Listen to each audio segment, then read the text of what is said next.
Good evening and welcome. We call to order this regularly scheduled meeting of the Norman Public Schools Board of Education. Ms. Sasser, will you please call the roll? Here. Here. Here.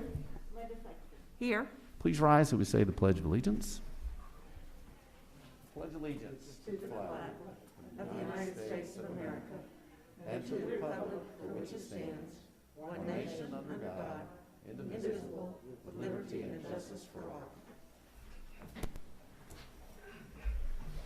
Dr. Mayorino, will you take our first agenda item, please?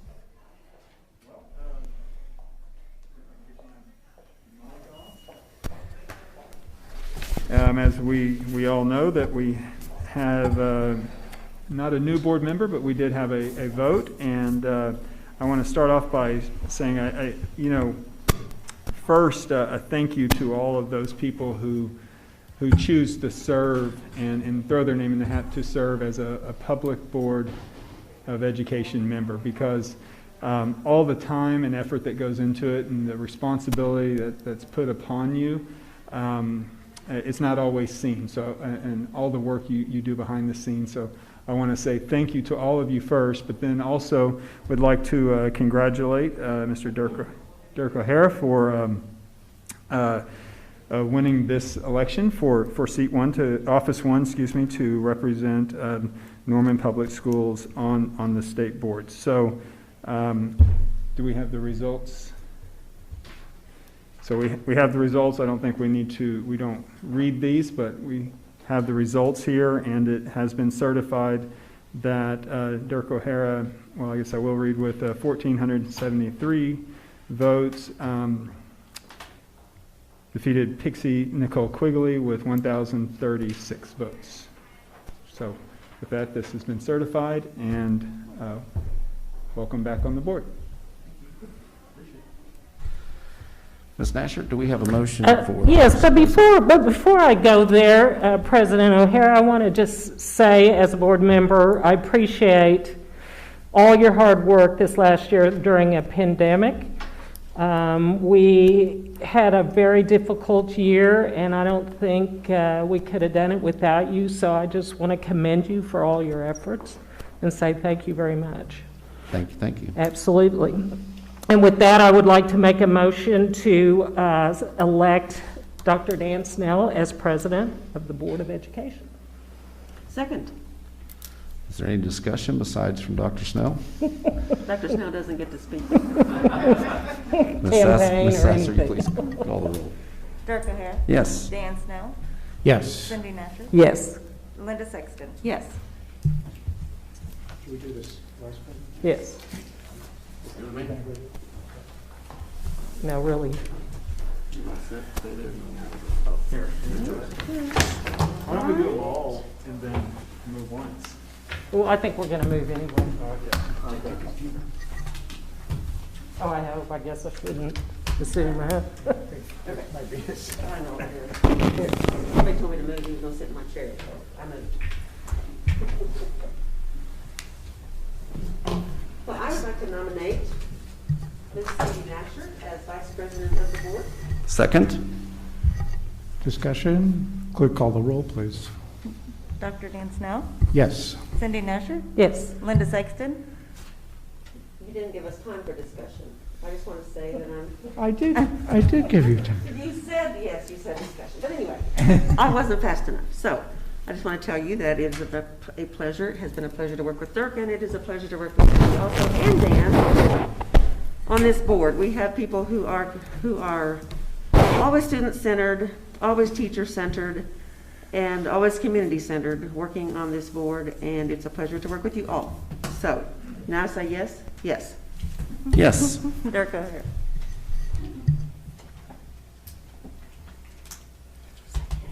Hey, it is so established. Congratulations. And we also have other officers as required by law. Is there a motion for that? Yes. I will make a motion that we elect clerk of the board, first deputy clerk of the board, second deputy clerk of the board, minute clerk, first deputy minute clerk, second deputy minute clerk, encumbrance clerk, deputy encumbrance clerk, and treasurer and deputy treasurer. And do you want me to name their names now that I see it down here? No, it's in the record. Is there a second? Second. Thank you. Clerk, call the roll, please. Dan Snow, Yes. Cindy Nesher, Yes. Linda Sexton, Yes. Dirk O'Hara. Yes. Thank you. All right, now we get to the fun part, these awards presentations. People actually here for the first time for a long time. And we start with Scott Beck. What is he saying? Mr. President, Dr. Mayorino, and members of the board. Dr. Beck, could you come up? Oh, sure. Yeah. Like seeing you on the TV. Yes, thank you. Sure. Mr. President, Dr. Mayorino, members of the board, we are extremely excited to have some students here in the flesh tonight that we're going to recognize a host of amazing, incredible students. So our first award are our Oklahoma Foundation for Excellence Academic All-Staters. I will tell you, students, you will be receiving a certificate from your principal. We won't be handing you a certificate this evening, but we are going to ask that you come forward, be recognized by your principal, and we're so grateful that you're here along with your parents. The Oklahoma Foundation for Excellence has announced the recipients of the prestigious 2020 Academic All-State Awards. These 100 top public high school seniors from across the state of Oklahoma are selected based on academic achievement, extracurricular activities, and community involvement, as well as letters of recommendation and an essay submitted by each nominee. At this time, please join me in welcoming our two high school principals, Mr. David Jackson from Norman High School and Dr. Christy Gray from Norman North High School, to recognize our state-leading 6 academic all-staters from the Norman Public Schools.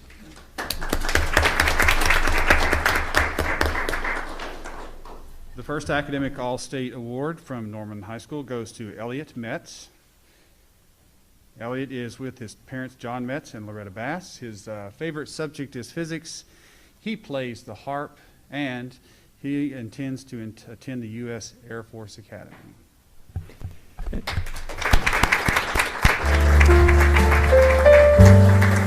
Mr. Jackson, as before you go into the next one, instead of taking that picture, we can have the students move over to the side and stay up here, and then when the whole group gets up here, we'll take group pictures as well. Okay, awesome. Our second awardee is Miss Ellie Simon. She's represented here also by her parents, Daniela and Alva Simon. Favorite subject is biology. She intends to pursue a career and PhD in evolutionary biology and ecology at the University of Hawaii or the University of Washington. Fun fact, she has accepted and been applied and accepted to 23 universities. Okay, she's not here. So here we go.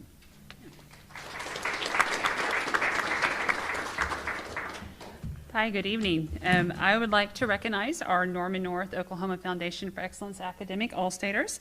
And I'd like to start with Madeline Holloway. Madeline, if you'll come on up. Madeline is planning to go to OSU, and she is going to major in natural resource ecology and management. And I would also like to recognize Madeline's parents as well. Madeline.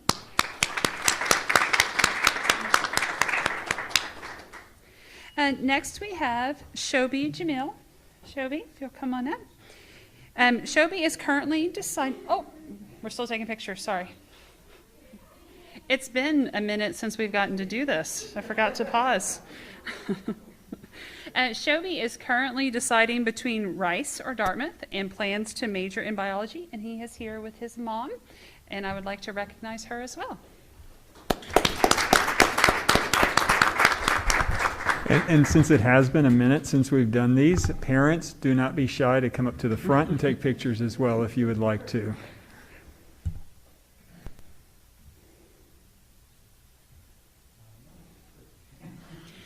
And next we have Daniel Jensen. Daniel is planning to go to OU, and he is currently undecided about his major, and he is here with his mom and dad, and I would like to recognize them as well. Congratulations.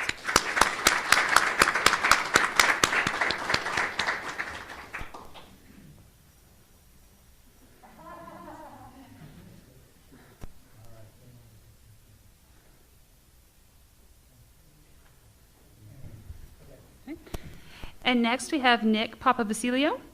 Nick is here with his mom and dad, and he is currently undecided to where he is going to attend college, but he is going to major in computer science and economics. So congratulations, Nick and mom and dad.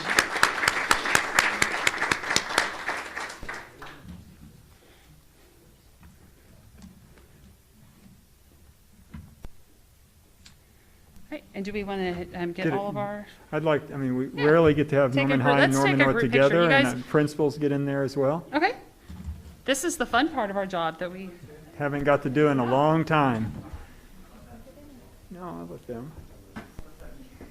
Actually, I will. I don't get to see kids much either, so.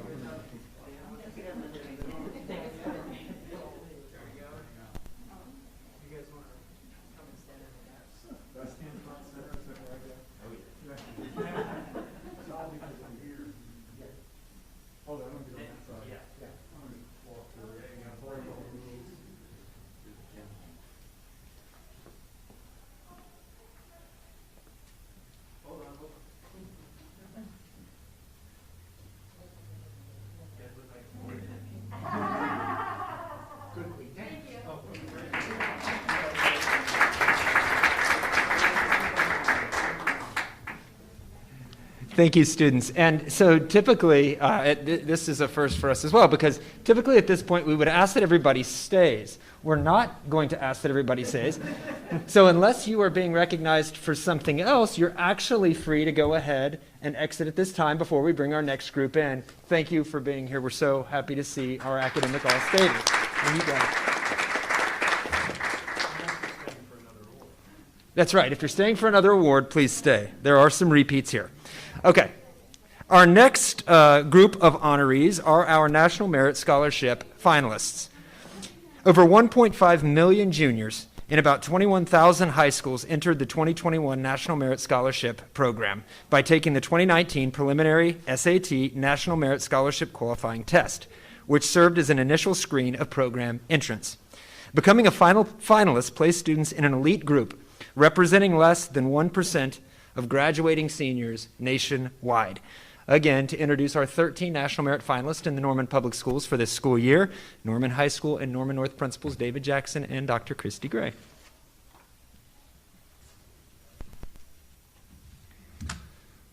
Our first National Merit recognized student from Norman High School is first Isaac Atkins. He's represented with his by his parents Angela Atkins and Shannon Atkins.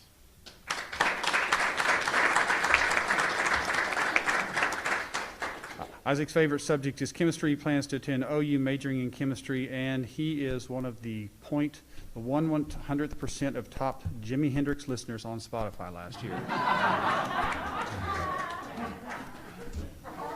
And what's your favorite Jimi Hendrix song?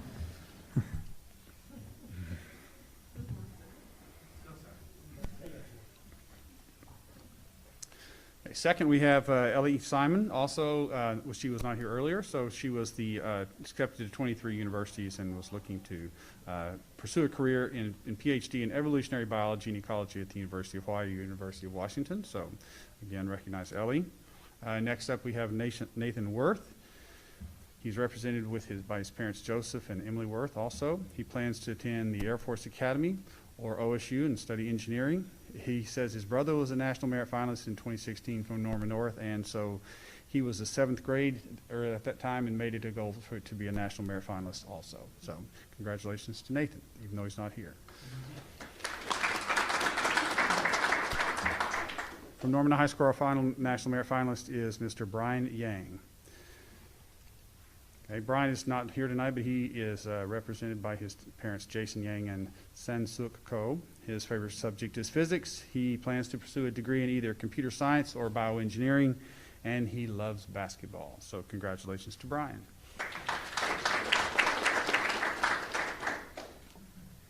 All right, from Norman North, we have Sage Abbott. Sage.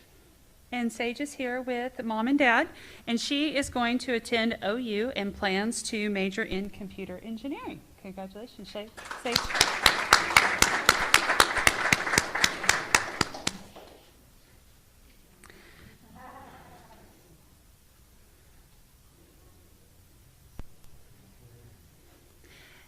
Next, we have Reed Bodenhammer, and I think he was unable to attend tonight. Reed is planning to go to OU, and he is currently undecided about his major. So congratulations to Reed. Eliza Doyle. Eliza is here with her mom, so I'd like to recognize her as well. Eliza is currently undecided where she is going to attend college, but is planning to major in biomedical sciences. Congratulations.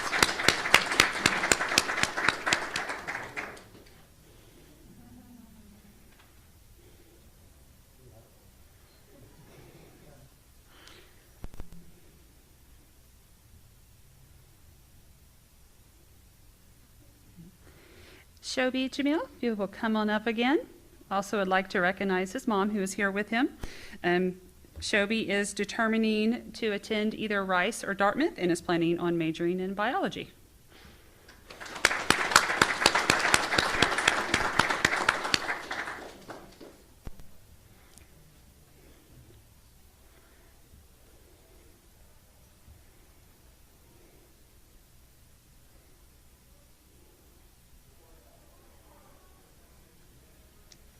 And I would like to again recognize Mr. Daniel Jensen and his mom and dad. Daniel is planning to attend OU and is currently undecided about his major. Congratulations.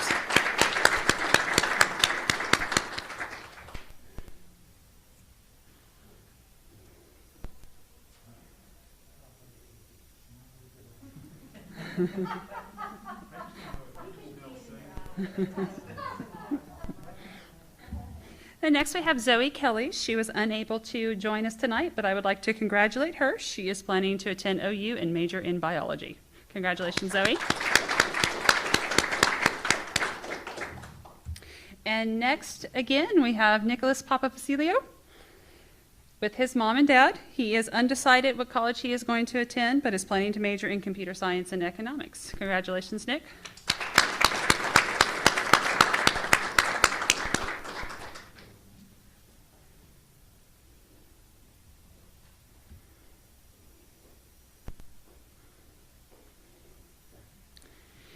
And our next two students, we have Logan Peltier. He was unable to join us tonight, but he is planning to attend the University of Alabama and major in mechanical engineering. Congratulations, Logan. And then we have Rayon Sadiq. Rayon is undecided where he's going to attend college, and he is planning to major in computer science. So I'd like to congratulate him, even though he's not able to join us. Congratulations, Rayon. Take your time. A couple of you know how to do this.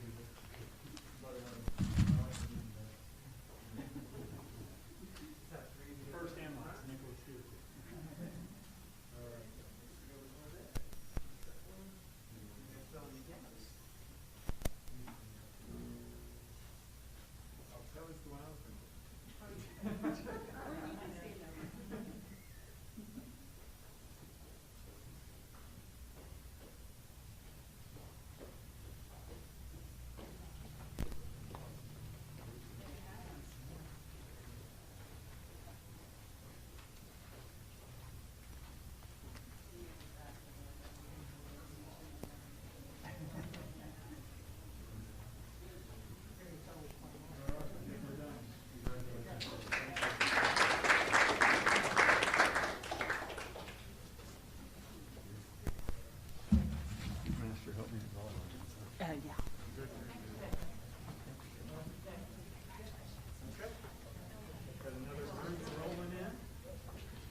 Okay, yes, we will have a little larger group here coming in.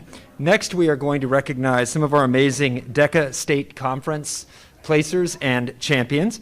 DECA prepares emerging leaders and entrepreneurs in marketing, finance, hospitality, and management in high schools and colleges around the globe.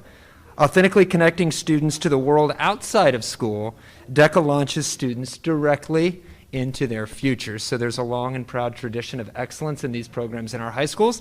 And with that, I'm going to introduce not just our high school principals, but also we have some teacher representation as well to talk about this amazing group of students. And parents, if you want to fill down the sides, and you don't have to If you want to come down the side here, feel free to spread out a little bit if you'd like.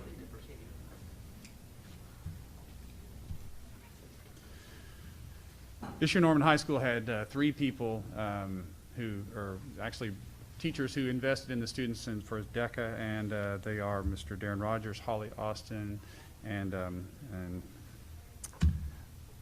Ashley Frazier. Ashley, there we go. So big thank you to them for their contribution in these students' success. So first of all, we're going to recognize Miss Mabel Hu. She was recognized and earned 7th place in Restaurant and Food Management Series. Mabel, are you here tonight? Come on forward.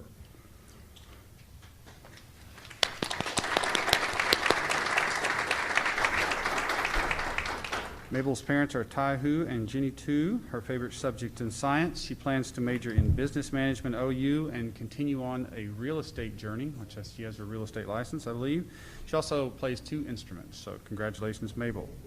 And students, as I said to the other group, when you come up here, when you're done, kind of scoot over to the side and we'll take a group picture at the end so parents can all come up. And parents, if you want to take individual pictures, feel free to walk up in the middle and take those as well.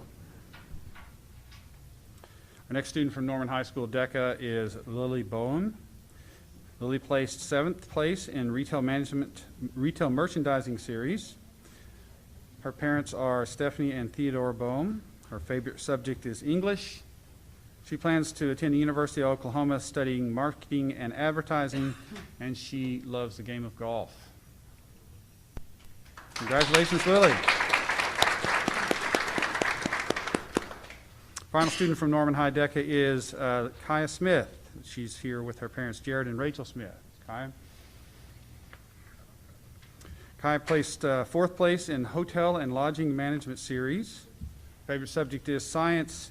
Now her plans to attend a 4-year university major in nutritional science, and she is a classic rock aficionado. Congratulations, Kaya.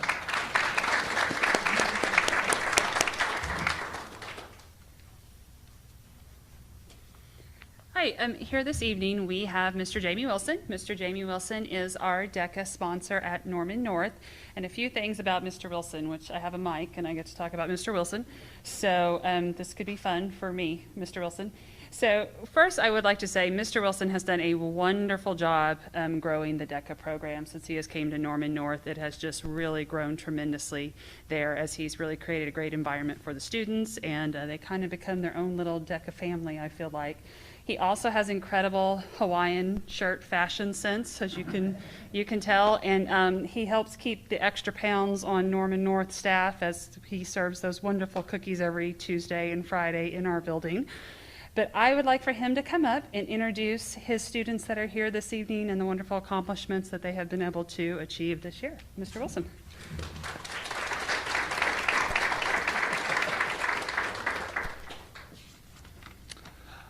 Board, thank you very much. Mr. Superintendent, parents, family, thank you all for being here.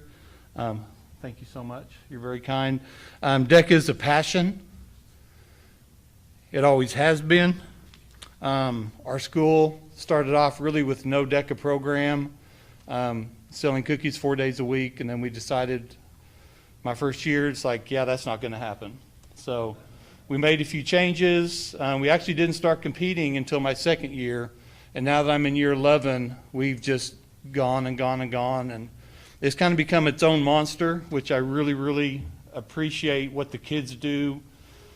The effort they put in, the work they put in, it's remarkable to me. And the leadership that we have that has grown out of DECA is simply amazing. So I'm very, very proud of these young adults, and they surprise me with just their attitudes every day. So I'm going to start. We have Wyatt Kelly. Wyatt was he competed in marketing communications, and he is a first-year competitor. Jumped right on board and decided that he wanted to compete, and was, I believe he got 6th place in the state.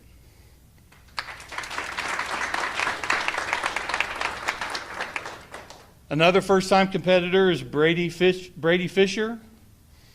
Brady just jumped right in as a first-year kid, fairly quiet, but he raised his hand when it came time to really decide if he wanted to compete or not. And he competed in sports and entertainment marketing and did a fantastic job. He's such a good public speaker.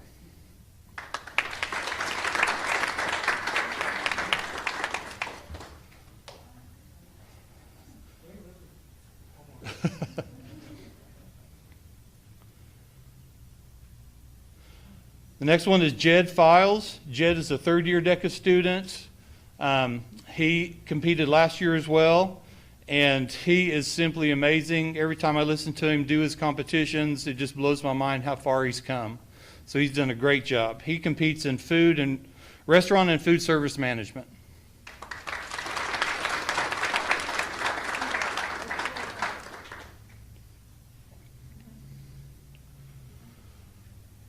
Two other finalists, Jesse Flores and Julia Cliff, could not be here tonight. They both have prior engagements. Reagan Sexton. Reagan is a first-year competitor, a very active DECA person in my 6th hour. Loves colored shoes, amazing. And she competed in hotel and lodging management and took 3rd place at state this year.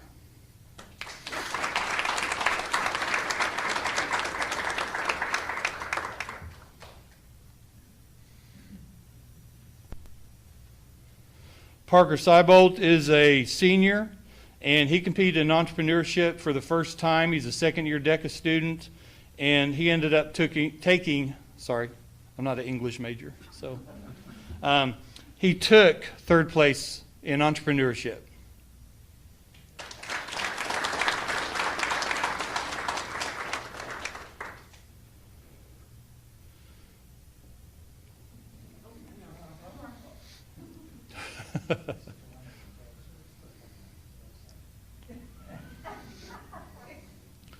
Shelby Chase is another person. She could not be here tonight. She took 3rd place as a first-year competitor in quick serve restaurant management.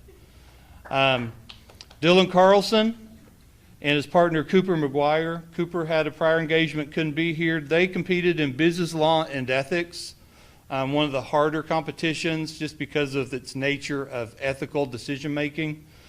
First time competitors, and they took 3rd place.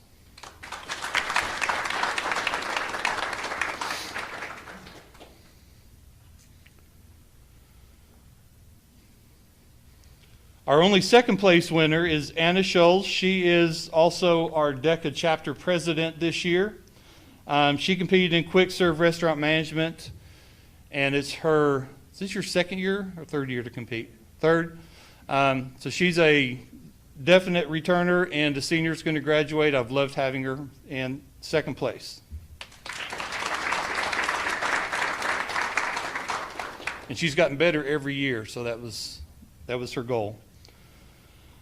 Ava Wheeler and Natalie Pinnell, they were state champions in Community Giving Project. Their project was over our Spooktacular, and they did an amazing job with a written paper as well as a video presentation, which was simply amazing.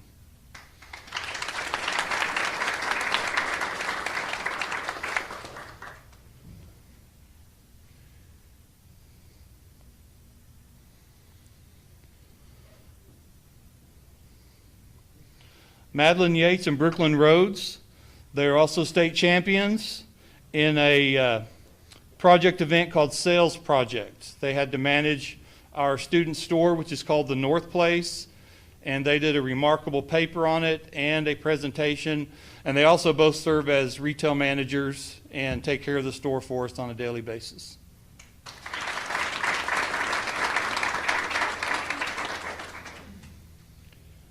Gabby Garza and Celine Regalado, they took state championship in hospitality services role play, and they are just amazingly good. It just blows my mind when I hear them present.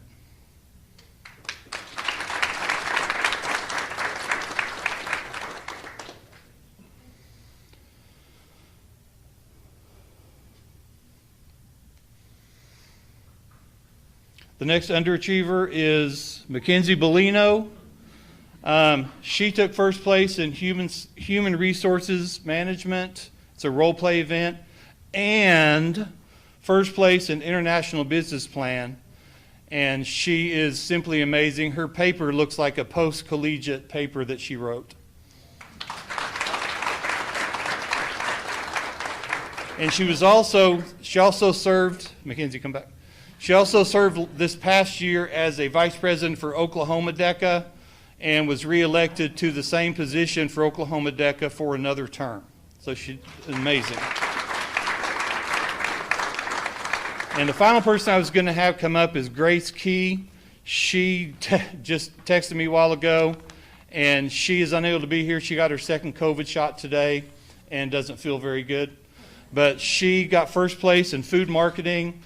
She also served as a vice president last year for Oklahoma DECA, but was elected to the president term for Oklahoma DECA for this upcoming year. So a lot of great students, and I'm proud to be their teacher.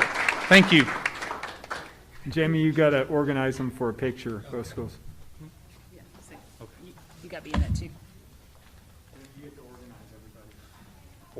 I think they could organize everybody. Guys, come on up. We're going to take a group picture somehow.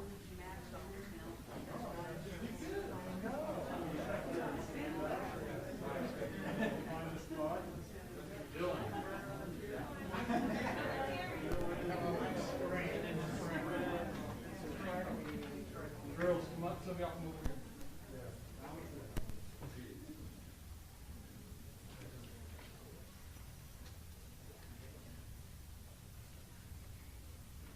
You guys see me okay in this picture?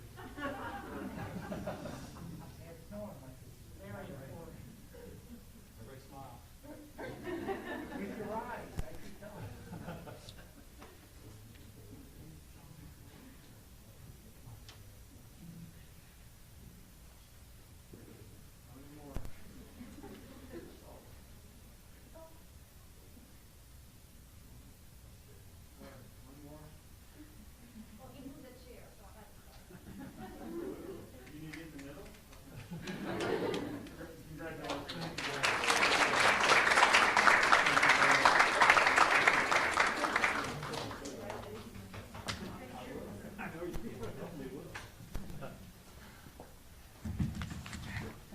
Great job. Thanks. Thank you. Great job. For being here. And one final student recognition for the evening. The student was not able to be here this evening. We still want to recognize her. Mololua Adebasoye is an Irving Middle School 7th grader and was recently named as one of 10 nationwide winners of the 2020 Tinker Holiday Code Jam for her game, Asterix. Tinker, an online programming curriculum, hosted the 2020 Holiday Code Jam, and students were asked to create a program following one of 6 prompts. Entries were judged on originality, creativity, advanced coding, and following the theme. Over 12,000 submissions were judged as a part of the contest, and 10 winners were selected from those submissions. Mololua was awarded a trophy, a t-shirt, a cash prize by Principal Jonathan Ashley, and Gateway Computer Science teacher Deidre Martin. Quite the accomplishment for Mololua. So, congratulations.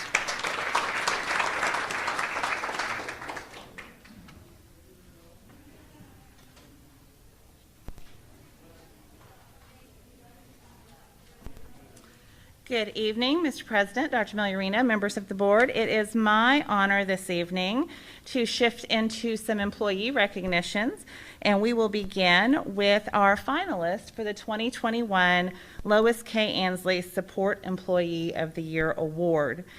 2 of our honored guests could not be with us this evening because of previous commitments, but I do want to recognize them as well. But we'll start with those who are here. First, I would like to recognize Angela Beyer, who is our District Sites Support Employee of the Year. Angela is currently Administrative Assistant for Student Services, Elementary Schools. She's been with Norman Public Schools in a variety of capacities for 11 years, and we are honored to have Angela representing our district sites.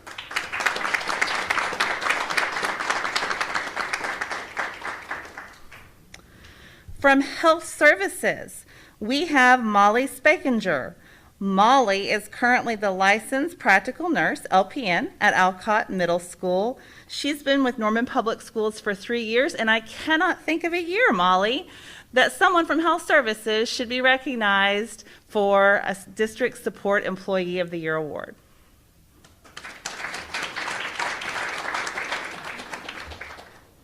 From our school sites, so we had nominees from all of our school sites, and we had to narrow that to one school site representative.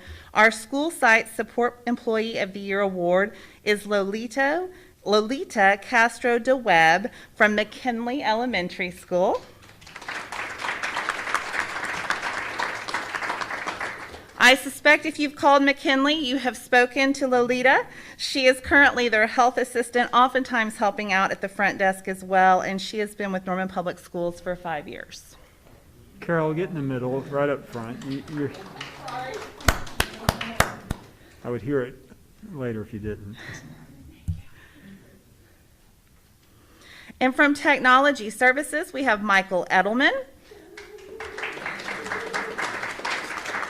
Michael is currently the administrative assistant to the chief technology officer, who is the one cheering the loudest because she has to take care of Dr. Liesenfeld and his staff every day.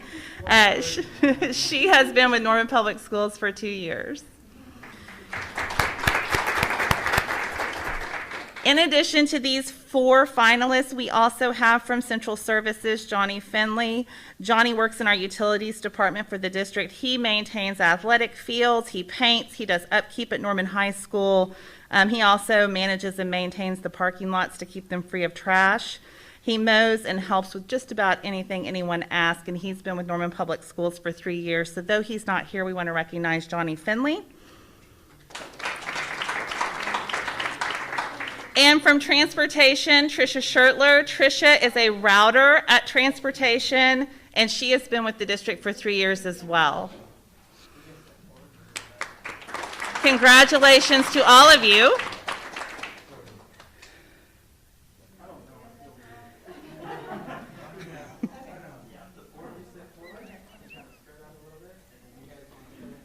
And here come their parents, their principals. Who will knock each other out of the way for a shot. Very proud.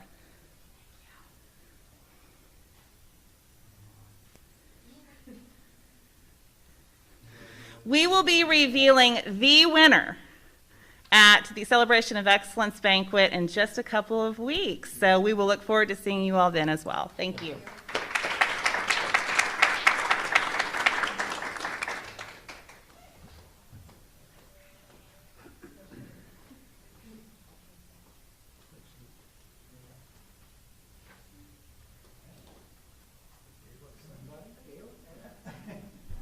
Do we need to introduce you, Gayla? Well, of course. This is the fabulous Gayla Mears of Special Services.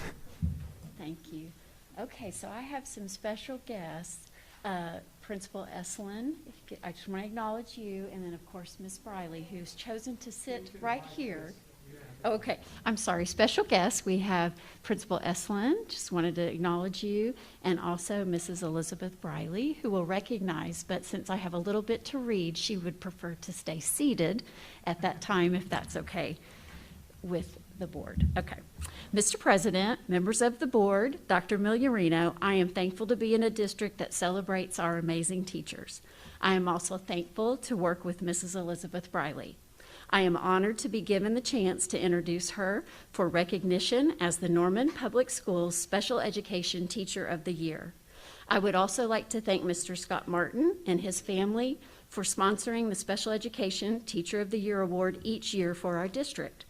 Last week, Mr. Martin and his family were able to join our Special Services team at an in-person, socially distanced, and mask-wearing faculty meeting at Truman Primary to notify Mrs. Briley she was selected as our District Special Education Teacher of the Year. She will also be recognized at our District Celebration of Excellence on April 22nd. Mrs. Briley has been a part of our district for over 20 years. She served as a substitute teacher for 10 years and then was hired as a paraprofessional at Truman Primary in 2011. To serve the students in our multiple disabilities program. After 3 years, Mrs. Briley moved into her current assignment as the teacher of these same students in that same program where she has been for the last 7 years. Mrs. Briley was nominated for this award by her principal, Mrs. Christy Esselin. Already acknowledged. Thank you, Christy. I would like to share a few words from her that were shared on her nomination with you now. This year, Mrs. Briley's caseload consists of students who are in person and come to the classroom each day, others who are learning virtually at home, and she has also been providing homebound instruction for another child. The students in her class have multiple disabilities, but Elizabeth challenges them to work to their potential and has high expectations for them. She's very aware of what they need to be successful and independent with basic life skills. Her love and passion for her students is evident when one enters her classroom. Elizabeth can be seen interacting with her students in whole class and individual activities. She is masterful at taking grade level standards and adapting them in interactive opportunities for her students. She works countless hours to create plans and materials to support the physical, medical, and cognitive needs of her students. The majority of her students are nonverbal, and she finds ways for them to communicate with her and others by using technology switches, eye gazes, and facial expressions. Elizabeth collaborates with other adults who provide related services to her students. She follows the leads of our speech pathologist, hearing and visual teachers, occupational therapist, and physical therapist as they guide her with best practices for the student's movement, feeding, sight, sounds, or other areas of focus. Those students doing school at home are provided with videos, materials, and instructions for their parents who are serving as their learning coaches. She collaborates with these families to make sure they have what they need to keep their child engaged and connected to the classroom happenings. When asked, one of her colleagues shared the following: "I'm not sure that words do her justice. She's such a leader in her field.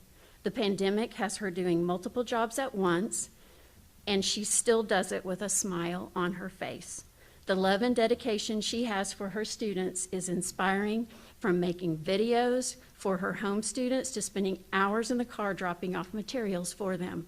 She truly is one of a kind, and we are lucky to call her a friend, colleague, and role model. As Director of Special Services, I believe it is Mrs. Briley's commitment to her students, families, and colleagues that make her so amazing and so very worthy of this award. Furthermore, I know Mrs. Briley is perfectly happy to do everything she does without any public recognition, which is why I think it's very important to publicly thank her for her work this evening."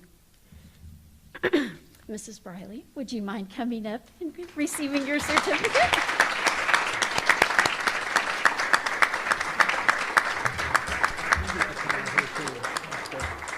You get to be a part of this picture. Oh, thank you, Nick.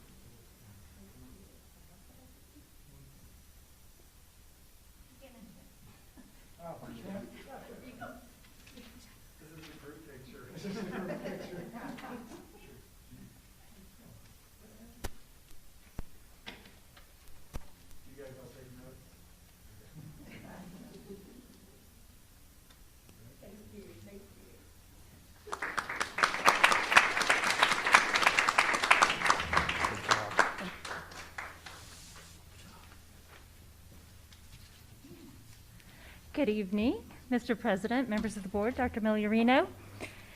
Tonight, I would like to introduce our Rookie Teacher of the Year finalist. The Rookie Teacher of the Year program was launched in 2016. The goal of this program is to recognize first-year teachers who exemplify excellence and innovation in teaching and to encourage them to stay in the profession. These teachers demonstrate the outstanding qualities that we want recognized in the Norman Public Schools that align with our core values of collaboration, inclusiveness, integrity, and optimism. Rookie Teachers of the Year are nominated by their building principals, and letters of support are submitted on their behalf from either a colleague, parent, or student. On March 10th, the District Staff Development Committee read the nominations and letters of support and selected 3 finalists for Rookie Teacher of the Year. These 3 teachers then met and interviewed with the committee on March 24th. One of these 3 finalists will be named as the District Rookie Teacher of the Year at the Celebration of Excellence on April 22nd.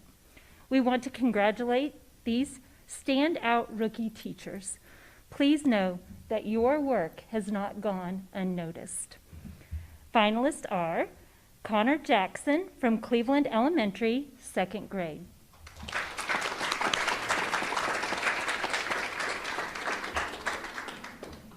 And it looks like Connor has Mrs. Bowie here this evening to cheer him on.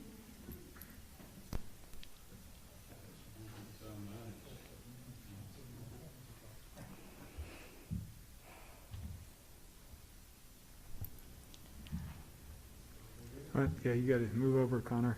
Yes, we'll get a group photo in a moment. We also have Carly Williamson from Eisenhower Elementary, 5th grade, and it looks like both Miss Eichel and Miss Shepherd are here.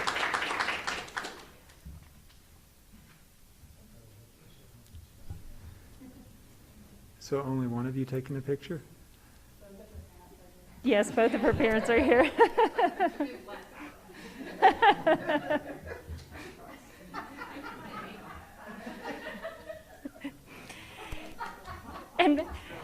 And finally, Morgan Dragg from Monroe Elementary, and Morgan teaches 1st grade. And it looks like she brought both of her parents as well.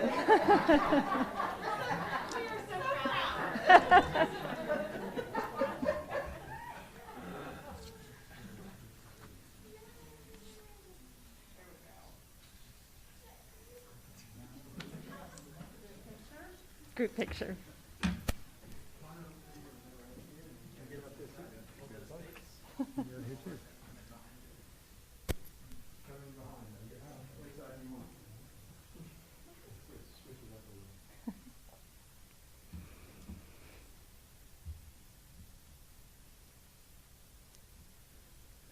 Congratulations.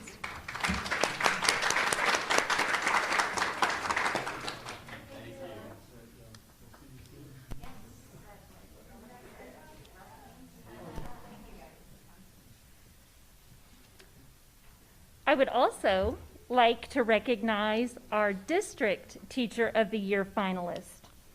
Teacher of the Year is a program of the Office of the Superintendent, sponsored by the State Superintendent of Public Instruction and coordinated by the local Office of Staff Development and the District Staff Development Committee.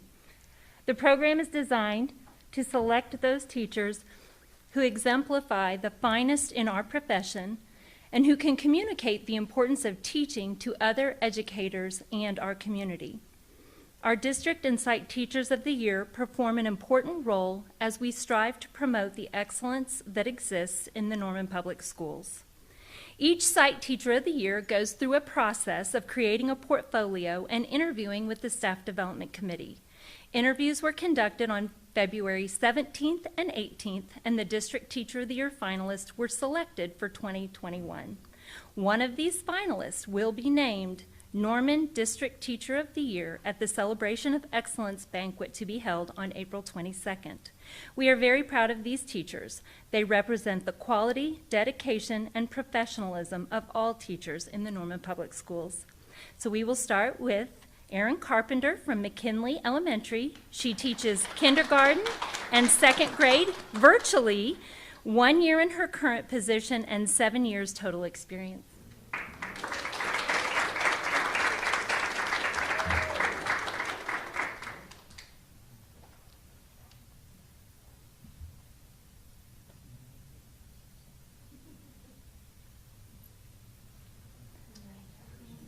And there is her proud principal.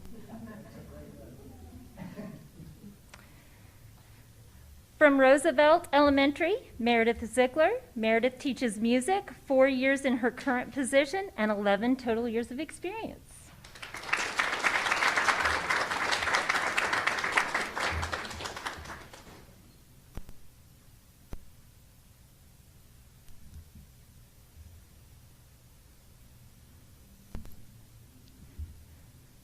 From Truman Elementary, Juan Renteria. Juan teaches 5th grade, 6 years in his current position, and 6 total years experience.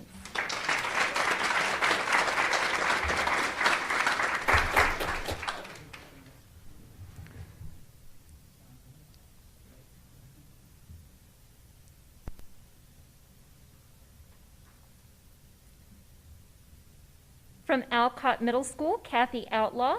Kathy teaches 8th grade English Language Arts, 5 years in her current position and 10 total years experience.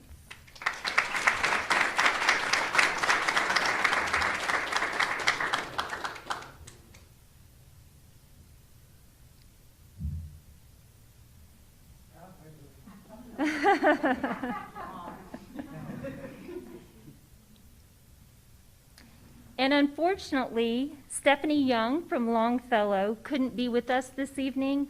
She teaches special education, 10 years in her current position, 16 total years. She's actually a student in a classroom this evening.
Was that not awesome?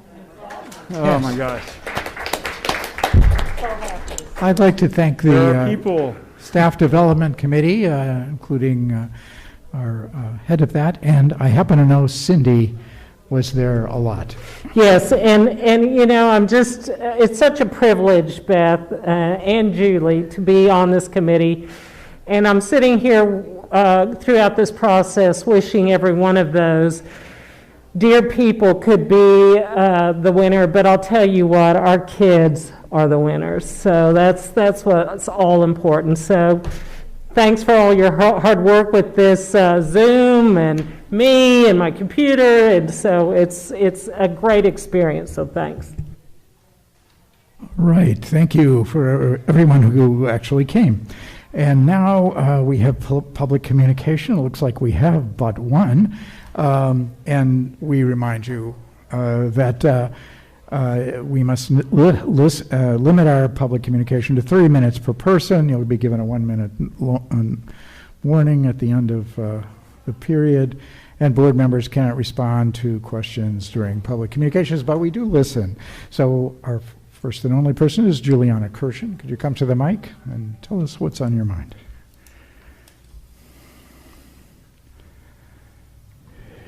I'm Juliana Kirshen, and I live at 1120 Berry Circle.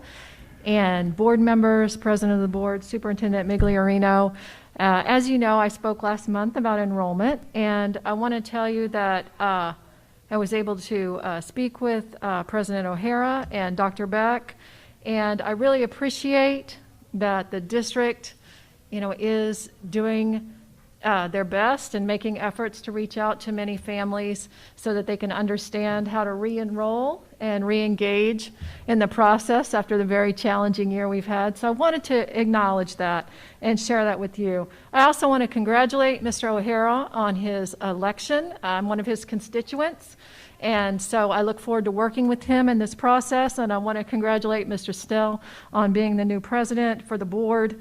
And I hope that as we move beyond this COVID crisis, obviously COVID's not going anywhere, but the crisis part of it, right?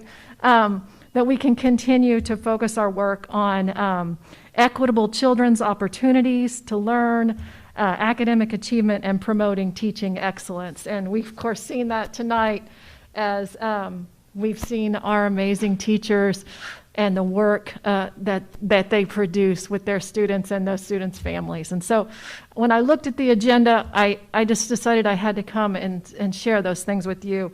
I was going to speak specifically on the technology purchases, which is what I wrote on my comment card. And so with the idea that we're going to be moving forward together, I want you to continue to raise questions about those kinds of purchases, because they do have effects in classroom instruction. And I want us to think carefully about how we spend our money, as we know money is going to become tighter and tighter. And so I was able to talk with Mr. O'Hara, President O'Hara, about some of those ideas, and I look forward to continuing those conversations. And I urge you as board members to ask those questions publicly, not after you've consented to the purchases, but before and publicly, so that parents understand the vision for how those applications and contracts are going to be used, especially those that affect children's privacy and family privacy. And then finally, I want to raise with you the issue of a stipend for COVID vaccines for our teachers, our faculty, and staff. All of you, of course, have survived an incredibly challenging year. And as we look at our fellow districts, Moore, Oklahoma City, even Santa Fe South Charter Schools, and I hope that you will consider that use of some of our COVID funds as a way to build morale, as a way to honor all of the many staff and teachers that have worked for us this year. And I really believe that Norman Public Schools is a leader in in our state, and that's one way we can continue to show our leadership and inspire other districts to join us in honoring our amazing faculty and staff. So thank you. Thank you. Yes. Okay. Not about the public comment. Right. Public meeting, we cannot shut all the doors. So I just wanted to, I didn't want you to think I was saying no, Juliana, to you up there. I was shaking my head, and because she was, okay, so the door was being shut, and like we can't do that. So that's it. Okay. Are there motions about routine business, which we've studied over the weekend? I would like to make one. We okay. do want to, I would like to request that yes. we strike item 16 because of questions that have come up. I think this will be a great presentation to bring back to the next board meeting, because this is an item that is centered around safety and security of students, and it has come from the principal level up to the district, and this is the first year looking at it, the district was jumping in and going to support. But with the questions that have come, I think it would be a great opportunity to just do a public presentation on what this is to the board. So that would be the rationale behind striking that. So I'm sorry, item number 16 is what? Yeah, I don't see a 16. Oh, 6E, got it. Okay, so I make a motion that we approve items A through J, excluding number E, letter E. Excuse me, yes. No, is that right? That is. So E is the investment report. Excuse me, I said it incorrectly. Under It's- purchase requests, item 6C16. I just have it highlighted, starred, underlined, and circled. But Okay, I so wrote at the purchase- top 6E. Are we good? Brenda, do we know what we're doing? Yes. Yes. Okay. Okay. This one, right? So I'm going to make a motion that we approve consent items A through J, excluding 6C-16. Further discussion? No. Okay, clerk call a roll, please. Dan Snell, Yes. Cindy Nasser, Yes. Linda Sexton, Yes. Dirk O'Hara, Yes. Okay, so accepted. Additional agenda items. Nick, tell us about this. Give me just a second to scroll down here. Quite a few pages here. Members of the board, I've shared information with you in regards to this. Also, you've obviously watched the news and seen different things that have taken place recently with the State Board of Education and how that might affect public school funding. And this is a preemptive move, and I hope it doesn't come to litigation, but Norman Public Schools, myself, superintendents around the state have been working together and want to really come together and express what we believe is the unconstitutionality of the move of this Oklahoma State Board of Education. Recently, and I believe it was on March 25th when they made that motion and passed the rule, which you have. I mean, it's on the web, it's everywhere. But I would like your permission, if needed, that Norman Public Schools join in with many other school districts in filing a suit to hopefully keep public school monies, which we're talking tens of millions of dollars, that could be directed away from public schools. So that is my request. So moved. Second, and I don't only want to hope we vote permission, I will say that I would encourage it. Right. Do we know the cost? I suppose we don't yet. Depending on the number of school districts, it will be divided evenly based on ADM and size of the district, but relatively no more than it'll be capped at no more than $1 per student for any district, but depending on the numbers and the total cost, just do the other math. I would hope and I would think that you're going to be approaching the Attorney General, because this is clearly against the law that was written and passed by the legislature. So let's let them fight our legal battle for us and not have to pay for it if we don't have to. That would be the hope. And I want to also thank, Oklahoma City Public Schools and Tulsa. They were initially in this and they have already filed. Last week there were other school districts that have jumped in and their board members have said similar things. And absolutely, this is a last-ditch effort. You would hope the governor would do the right thing. You would hope the legislature would have the ability to do the right thing. I would actually love that the State Board of Education rescind their motion and vote and do the right thing. But, one of our core values is optimism, and I'm going to be optimistic, but we'll see. Okay. Further discussion? Clerk, call the roll. Dan Snell, Yes. Cindy Nasher. Yes. Linda Sexton, Yes? Dirk O'Hare. Yes. All right. Much more pleasant thing, I think. Professional learning. Here we are. What do we know, Beth? I have to tell you, it's a pleasure to be back with you this evening. I've missed several meetings, and so I'm grateful to be here in front of you and sharing with you the results of our 2021 Professional Learning Survey. As you know, this is an annual survey, and the purpose is to gather data and information that will help us with our strategic planning for the coming year. And I'm not telling you anything different. This has been a unique year. Norman Public Schools, professional learning is at the core of what we do. And in this year, we have not been able to provide some of the traditional professional learning that we typically do, because we were doing our best to keep our teachers in the classroom. And our teachers were doing their best to keep their heads above water. And they were in and out of quarantine, and they had students in and out of quarantine. So that was reflected in this year's survey, that it was not a typical year. And so as I share these results, I think that you will see that.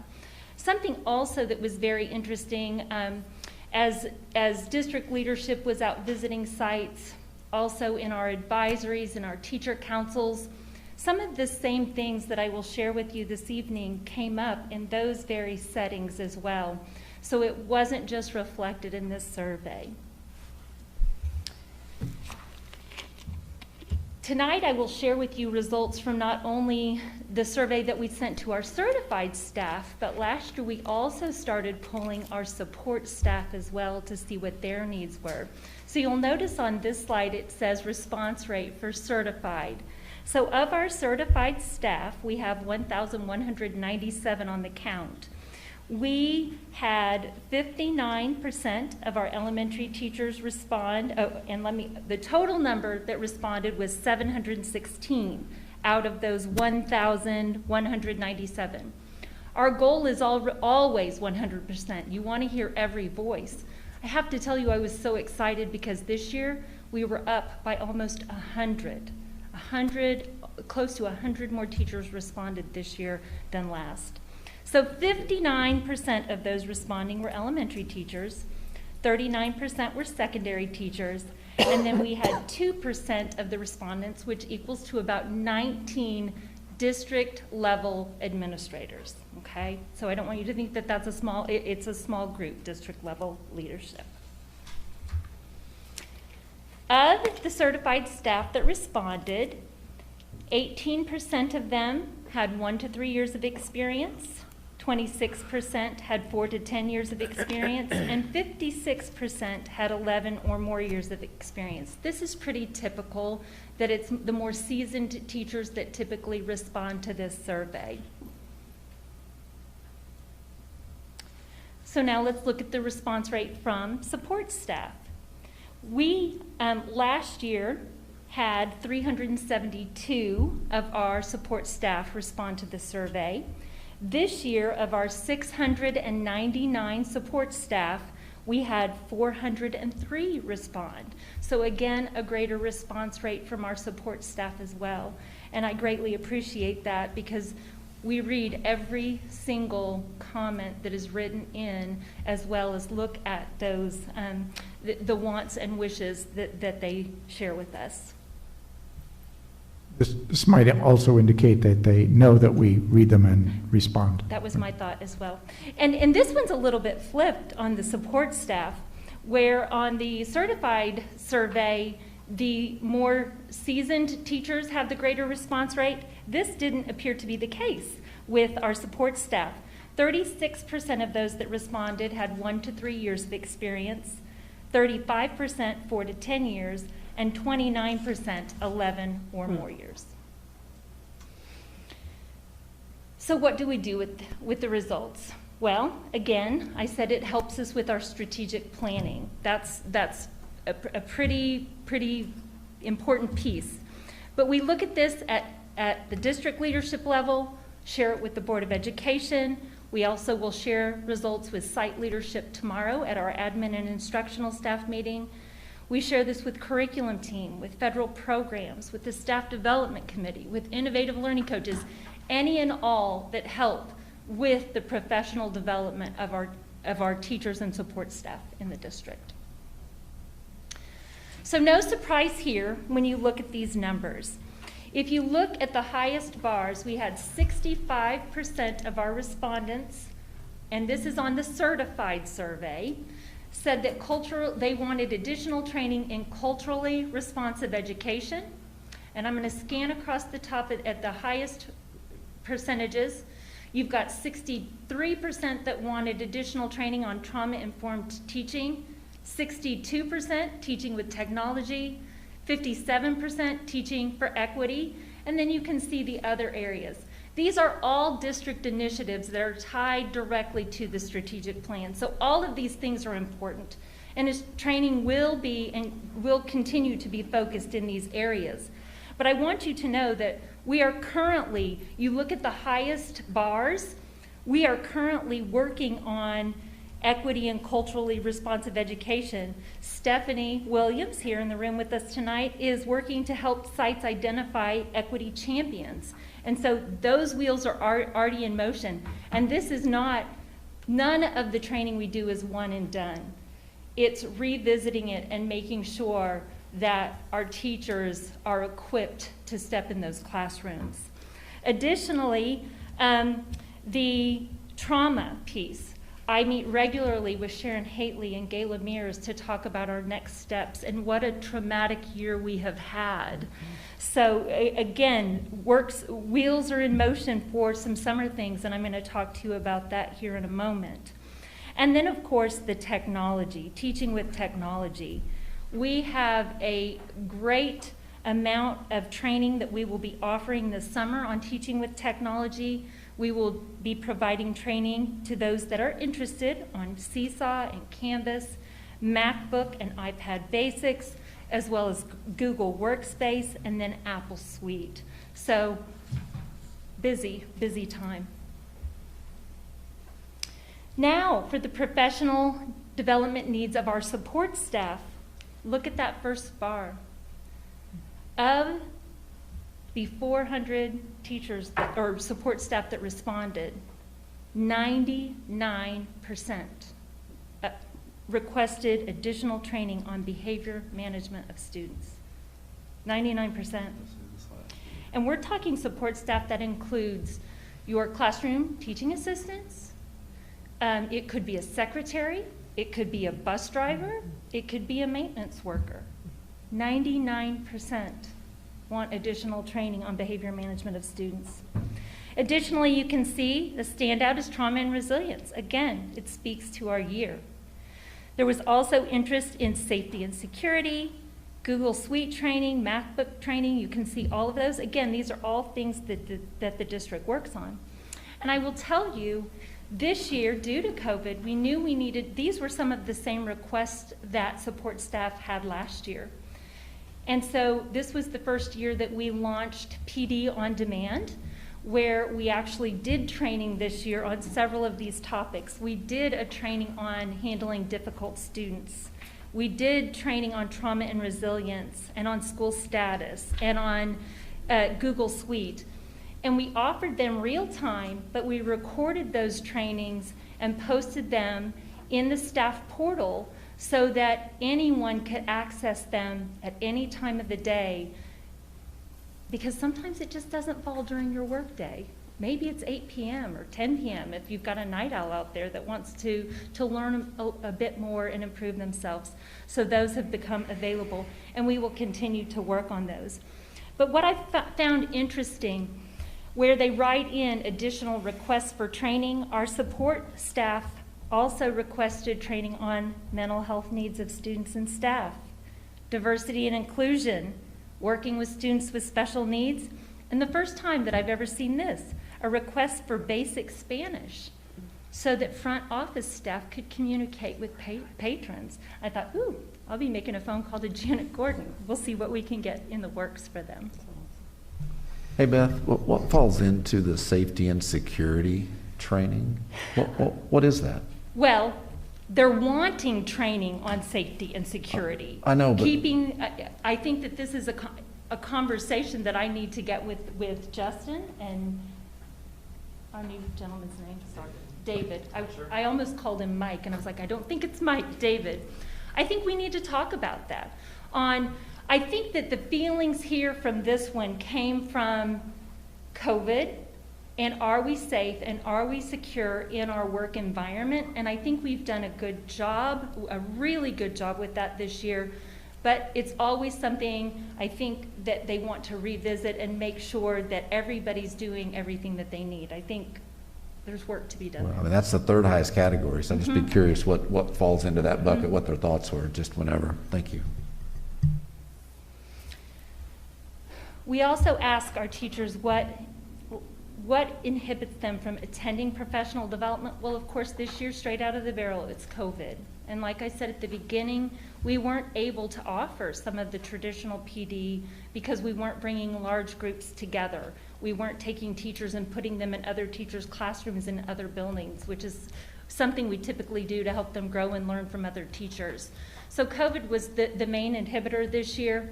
Of course, time, lack of guest teachers. We did offer a few things for teachers virtually. We did some Zoom trainings, and teachers would still need to be out of their classrooms. Well, they didn't want to. Teachers this year, there was a feeling of, I need to be in my class with my students because kids are in and out, teachers are in and out. I can't afford to be gone again. And so teachers just really expressed overall that there were a lot of factors that limited them from participating in PD this year. And I will tell you, we give them an option on this survey every year to write in. This is where they share any other frustration, anything that they want. And I will tell you that the day that I sat on my couch, it was on a weekend, and I read through every single comment, I just had this very heavy, heavy, heavy feeling because there was such a cry for self-care and for additional help for teachers to get through this year, this most difficult year. And there were hints of depression, mental health needs of teachers, need for coping mechanisms, employee trauma. And so we typically take this survey and we help build our summer and our next year PD. But after I'd read through it, I went into cabinet the following Monday and I said, we can't wait. And this was the piece when we started talking in cabinet that I was told, these are the same things that we're hearing when we're out at the sites. These are the same things that we're hearing in our advisories and in our teacher councils. Teachers have had a very difficult year. And so I then met with Sharon Hately, Gayla Mears, Holly McKinney, and we started talking and planning on our immediate response. And then, of course, you think about professional development, and you think about the goal to improve our classroom teachers so that they can improve instruction. This year, we've discovered the need to provide professional learning that will help our teachers become healthier professionals. We need them to be the best versions of themselves before they can ever begin to impact the students. And so that will be our goal from now until the end of the year. I reached out at Sharon Hately's advice to Teresa Capps, and I don't know if you are familiar with Teresa Capps, but she's a licensed professional counselor at the Mental Health Center. She works very closely with a lot of our students. And when I was sharing this with her and asking her for advice, she said, Beth, she said, the first thing we need to do is dispel the myth that this is a Norman Public Schools issue. She said, this is a state issue, a national issue. It's worldwide that teachers, that educators are feeling this. She said, so that's the first thing we need to do. And then we need to focus on what we can do to get them through this year, and then how we can provide the support moving forward into next year and then on. So I'm excited about some of the things that we have started to talk about and discuss about self-care for educators and letting them know they're not alone. We need to be teaching deep breathing, and I think this actually came up. It may have been you, Linda, at last year's strategic planning day. We talked about this. And so these are all things that I think that are really important, teaching teachers to self-regulate. We want them to be well. What can we do to help with that overall wellness? And then also, we have the Employee Assistance Program that rolled out in February of 2020. Nick has put this information about the Employee Assistance Program in the newsletter, I believe on more than one occasion. And I know that it has been communicated to staff other ways. I think sometimes, though, when they see that, if they're not in distress at that moment, it doesn't sink. And so we're going to make a better effort to really make sure that our educators, that our staff, certified in support, are aware of that Employee Assistance Program. I learned today that we have had 52 employees who have gone through the Employee Assistance Program, which is wonderful, but I know that there are more. And so making sure that they're aware of that resource. And then also visited with Sharon Hately today about mental health first aid and providing some training this summer to any of our support staff or certified staff that want to attend. So we've got things planned, things that will be coming, hopefully things that will help our staff get from here to the end of this most difficult year. Any questions? My question is, we can't access this on our computers. Can we get access? Did we not get the presentation, Liz? No. Was it not Yes, we'll linked? get it to you. Yes. Absolutely. Thanks for this. I think it's not just teachers, of course. The only people not really stressed are retirees. Although we worry about other people, of course. So, yeah. One, not really a question, I guess it's more of a comment, but because I don't expect to have an answer tonight. Most large organizations have a workplace wellness program, and I don't know if we have one. And it's time, if we do, to make sure that the mental health piece is very much part of that. There are more diseases of the brain than there are of the body, and we need to recognize the mental health piece of this disease. We need to encourage people to go get help, and we need to have it readily accessible when they need it, and not just wait for them to ask for it, but be saying, we're coming, and so here's a day that everyone can get a mental health check. But, you know, wellness program is much larger than that. I don't expect to have an answer tonight, but I think it's something that, if you do have an answer, I'd like to hear it. Well, we are working on that, Dirk, and to Beth's point, when we rolled out the Employee Assistance Program in February, think about what happened in March. So we did not get to put all of the emphasis on that we would have normally done for it to seem much more accessible to our employees. So we know we need to do a reboot of that, but it's not the answer to all. Like you said, there's a mental health aspect, there's a health and wellness aspect where we partner with people in the community to even offer discounted rates for exercise, nutrition, wellness that way. So our plan is to repackage all of that so that our employees can have one place where they go and they find that. And then internally, what are we doing? And that's what Beth and her committee are working with Sharon Hately on. We have counselors in our district who are licensed counselors. I think one of the comments on Beth's survey was we check in and we check out with our students. Who's checking in and checking out with us? The people that are going to know that are going to be closest to that teacher, that support staff, that administrator, and making sure we have a plan in place this group's working on so that they're being checked on, their needs are being met as well. Like you said, don't wait for them to come to us. We got to go to them. I would just encourage you to incentivize the wellness piece. Absolutely. There's many ways to incentivize it. Tying that to, I love that. So, Thank you. thank you. Thanks, Beth. Great job. Okay. That's something we're striving for. Indian education, we're doing okay, right? Tell us. Good evening.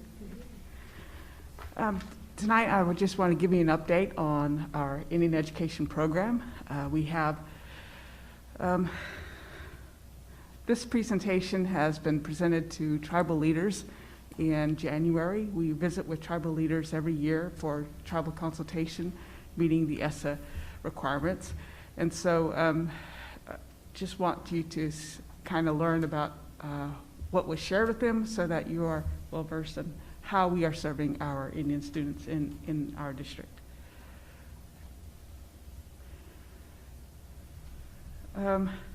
Here are the two objectives for our Title VI grant application to the Office of Indian Education. It's to increase academic achievement and increase college enrollment. This has been our objective for about 4 years now, and well, even more so, but it's a little bit just our focus in Indian Ed. In 2020, we reported to the Office of Indian Ed that we had 2,071 students. This year, our student count has dropped from 2,071 to 1,853. Throughout this school year, as we have tried to make changes in serving our students, all students, whether they be at our school or virtual students, we have tried to make adjustments to services in a variety of ways. One, we started with a website sharing a lot of information to teachers and students and parents across the district. Easy access to lesson plans, easy access to activities, and anything that we wanted to share as far as cultural activities is posted here. This is our staff. We also wanted to share some information about, while we were learning about the needs of our families since March of last year, we were reaching out to tribes, reaching out to community programs in the area, and learning about what our tribal citizens could utilize for services that they might need to meet their needs. And so we created, part of this website shares the resources from tribal programs and tribal resources that are available. One of the big areas that we provide services is academic tutoring. Not only are we tutoring students in our schools, but virtual students, blended students, and students who have left our district as well. And I want to pause you there just for a second and make sure you heard that. One of the great things, one, Lucienne's doing, but we're also trying to do across the district, is when we have these opportunities for tutoring, whether a student is still with us or not, if they need help and we have the ability to help them just like this, we want them to come. So hats off to Lucy and her team for really doing this. She made mention when she was going through this, a lot of those students who maybe have decided to be homeschooled or gone to EPIC or wherever are still coming in for tutoring. So it made me feel good. We're still connected. Yes. We learned in the fall that about 162 students transferred from our district to EPIC charter schools and other school educational opportunities. But in providing services to our kids and our families, we've had to learn how to reach out to those families whose students are virtual. And so we created this learning center, a partnership with the Norman First American United Methodist Church, where our families could bring their children here off campus, off site, and receive tutoring. We also had to provide transportation for a lot of these families. We went virtual in our tutoring program for all students, for students who wanted tutoring besides the outside of the school hours, but our virtual students reached out in a lot of ways. We had to learn how to provide tutoring online. This is the tribal partnerships that I was telling you about. If you go to our website, you'll learn about, by clicking on that link, it gives you access to a lot of tribal resources we have shared with our families. Here's an example. Just a reminder that we are still in we are going into our third year with this partnership with the Kiowa tribe. It's their language, culture, and revitalization program. Everything is online, been virtual since March of last year. And so that's still in place. All of the student services that we provide, we've had to adjust, and so we did so with school supplies. We serve over 800 students with school supplies since August. Cultural sharing opportunities moved virtual.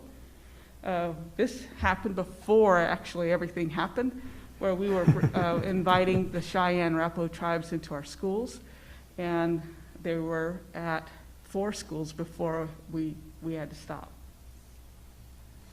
So we created virtual activities for our families, teaching them about an important activity and supplying them with supplies and getting that information and supplies to the students, whether it be at their site or working with their families to drop it off. The Battle of Books programs like this are still going on, but we will be giving our 4th graders continuing to touch base with them and a book to read for the summer out of the Sequoia book list. The Challenge Bowl is virtual this year, competing against other school districts across the state, and it's at the end of this month. The 2nd grade link, 7th grade link, part of the objective, increased college enrollment. This is what that all focuses on. Taking students to the campus was our goal, but this year we will adjust again and still provide the 2nd grade students with a coloring book on college preparation. 7th grade link, pictures from last year. Hopefully that we will get right back into it, but this will transition into an 8th grade transition program, helping students and families with what to expect and moving on to high school. High school student services is more individual. We work with students and families more closely in college prep and student opportunities. This was our college and career night last fall, the fall prior to that actually, inviting past graduates to come back and talk to our students about opportunities. We still have a study of the 39 tribes being offered in both high schools. And some of the pictures of our college trips, college opportunities, and still working with tribes. This was the Muskogee Creek Nation visiting some of our students last fall. A lot of this has been moved virtual, and so they're still visiting with our students, still visiting, but all virtual now. And last is our advanced placement focus. This is one focus that we'll talk about this evening. It encompasses the college prep effort from our program. It also we celebrate the successes of our students and their achievements academically. At the middle school, we share rewards to our students who have perfect attendance, who have earned A's, who have earned A's and B's. This is kind of like an extension of that as we are touching base with our students at the 2nd grade, 4th grade, 7th grade, and on to high school. We're pushing them to look at the possibilities of what they can become and achieve and desire to do. And this is one of those that leads to that. Concurrent enrollment and advanced placement. When we started this initiative in 2007, we were given a challenge to help our district to infuse the AP classes with students of all colors, and one was for our program is to not only get our Indian students in the classrooms, but to help provide the resources to pay for tests, help families to understand the importance of advanced placement. And so over the years, we have grown in this area where in 2005, we started with 12 students from Norman High and 9 at Norman North going into advanced placement classes. In 2007, we had 66, and 2013 and 14, we had 120. And this is where we took the initiative to really take time to educate tribal education departments about the importance of advanced placement and their support through our district to help students and families pay for AP test fees. Since then, there are about 4 to 6 nations that have included AP test fees as part of their student services. So last year we had 136 students taking advanced placement classes. But the work is encouraging our students to follow through and take the exam. And so not only does the funds come from our program to support this, but we're also seeking and working, collaborating with tribes to make that happen. Any questions? Well, thank you for this. I think, yeah, you're doing a wonderful job, and it's a difficult time for sure to communicate with everyone. But this is, could I ask about the tribes that do pay for this? Is it the ones I think it would be, or? Yes, probably. Yeah, okay. Yeah. Although, you know, there are 73 tribal nations in our district represented. A lot of our students are from tribes. We're not living in that their are not tribal centered boundaries. here, yeah, okay. So most of the time, they can't access tribal services. Yeah. Like, for example, the Cherokee Nation. Even though they're in Oklahoma and they're the largest nation, tribal nation in the U.S., they don't extend services like AP scholarships to their citizens in Norman because we're not in tribal jurisdiction. Sure. But they do make some allowances. They did send us some $1,000 a couple of years ago to help their citizens pay for AP test fees. It's the continued relationship we have to build and educate them about the needs of their citizens in our district. Right, so it's just not our 39 tribes that we know about. Yeah. Yeah, okay. Well, thanks for your work. Other I have a question about Mhm. just general health care,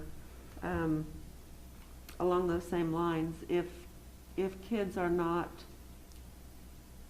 if they're not in tribes that have health clinics nearby, are they still served by their tribes in some way for health, just general health care, vaccinations and doctor visits and?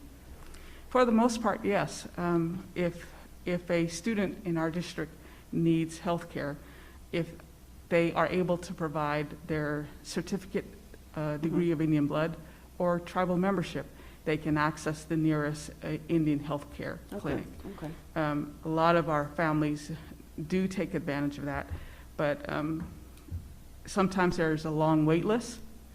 For example, when COVID hit, there was a lot of families that were turned away from the clinic in Shawnee. You had to be a current tribal member utilizing their services. It just varies, and so, but Indian families can access the Indian health services if they have tribal information. Okay. I want to thank you, Lucianne, and share with the board, although Lucianne is doing incredible work with Norman Public Schools and Norman Public Schools students and her staff. Are you going to say something, Linda? I was going to say, we didn't have this one either. Thank you. So if we could get that one sent to us, that would be good. Oh, presentation. I Yes. thought you were saying we didn't thank her. You were pointing at the screen. So Oh, yes, we'll thank her too. it's that but- concussion I've gone through. But I do want to publicly thank Lucianne for her leadership across the state and the nation. She serves in leadership roles and leads all the other nations and schools, and I really appreciate the work you're doing. But also, Lucianne, this has also been a tough year for her, also personally, and so I want to thank her for also staying engaged for kids, and the work you're doing is making a huge difference, so really appreciate you. Thank you. I can tell you from personal experience that since she's been here, the program has grown in depth and width and everything. Thank you. Oh, Have a great can I evening. ask if you've seen News of the World, the movie? No. I Well, wonder- yes, I have, halfway. Halfway. But I find myself taking naps a lot more. My children, Okay. my Well, sons get on to me because when they take me to the movie, they said, you don't want to take Mom, she's going to take an expensive nap. Well, it seems to me that Kiowa's come off really, really well there, but, and, Yeah, I've seen it halfway and then I fell asleep. okay. Yeah. Good. Well, I recommend it to anyone who hasn't, so, all right. Thank you. News of the World, Tom Hanks movie. Okay, summertime and the living is possible. We could sing that together if you like. I'm going to go ahead and take this off because now that I'm getting a little bit wiser, apparently, And I'm going to be gonna- taking my glasses on and off or holding it like this. And I'll apologize in advance. Apparently, we didn't preload any of these, so you'll be able to see all this stuff. We did have a presentation, it just wasn't the right one. So Oh. we did have some. Okay. That's right. Well, thank you, Mr. President, board members, Dr. Millerino. I'm really excited to have the opportunity tonight. I know that I've shared with most of you individually, but to have an opportunity to publicly share the hard work that has been happening for a while now. A couple of things that I wanted to preface with is summer planning started way back last spring, where we really had to shift to remote, and we learned what works, what doesn't work. We listened to teachers, we listened to families, we listened to administrators, and it's been an ongoing collaborative effort. While I know that we've talked a lot about COVID tonight, we're very aware of the effects and the impact that COVID has had on this. I just want to really articulate that we've been very aggressive in planning for ongoing learning opportunities for all families this summer. So I'm really excited. Want to get you in a little bit of summer mood. So we got to have a little sunshine and a little water to start the presentation. At the bottom is really our purpose, extending educational enrichment opportunities throughout the summer. And that means a few things. For one, we really work to refine and to really think about the needs. And eager to present and talk about the most robust summer program and ongoing learning opportunities that Norman has ever been able to organize and present to our families. I think so much so, I think we'll start expecting this every single year after this. Not only filling academic gaps, so that's a huge need, right? But this year we haven't been able to do enrichment like we usually do. The social emotional need of staying connected, not only to the school and to teachers, but to other students their age. And so very excited to announce that all of these things will be offered.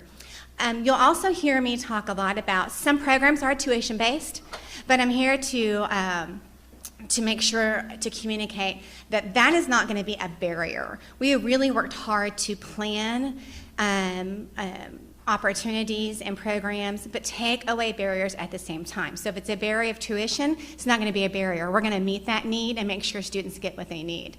As well as we've worked really intentionally to make sure that these opportunities layer and support, but they don't compete with one another. So they really complement one another, and I'll tell you a little bit more about when I go on to the next slide.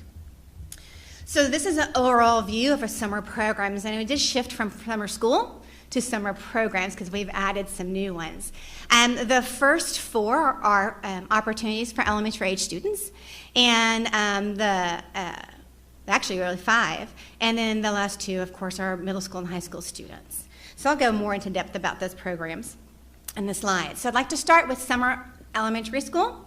This is a focus on reading remediation. It's intensive, it's targeted. Students are selected for Summer Reading Academy by their what we call FAST. It's our reading assessment, universal screener. And these are students that are 1 or more years behind in their reading.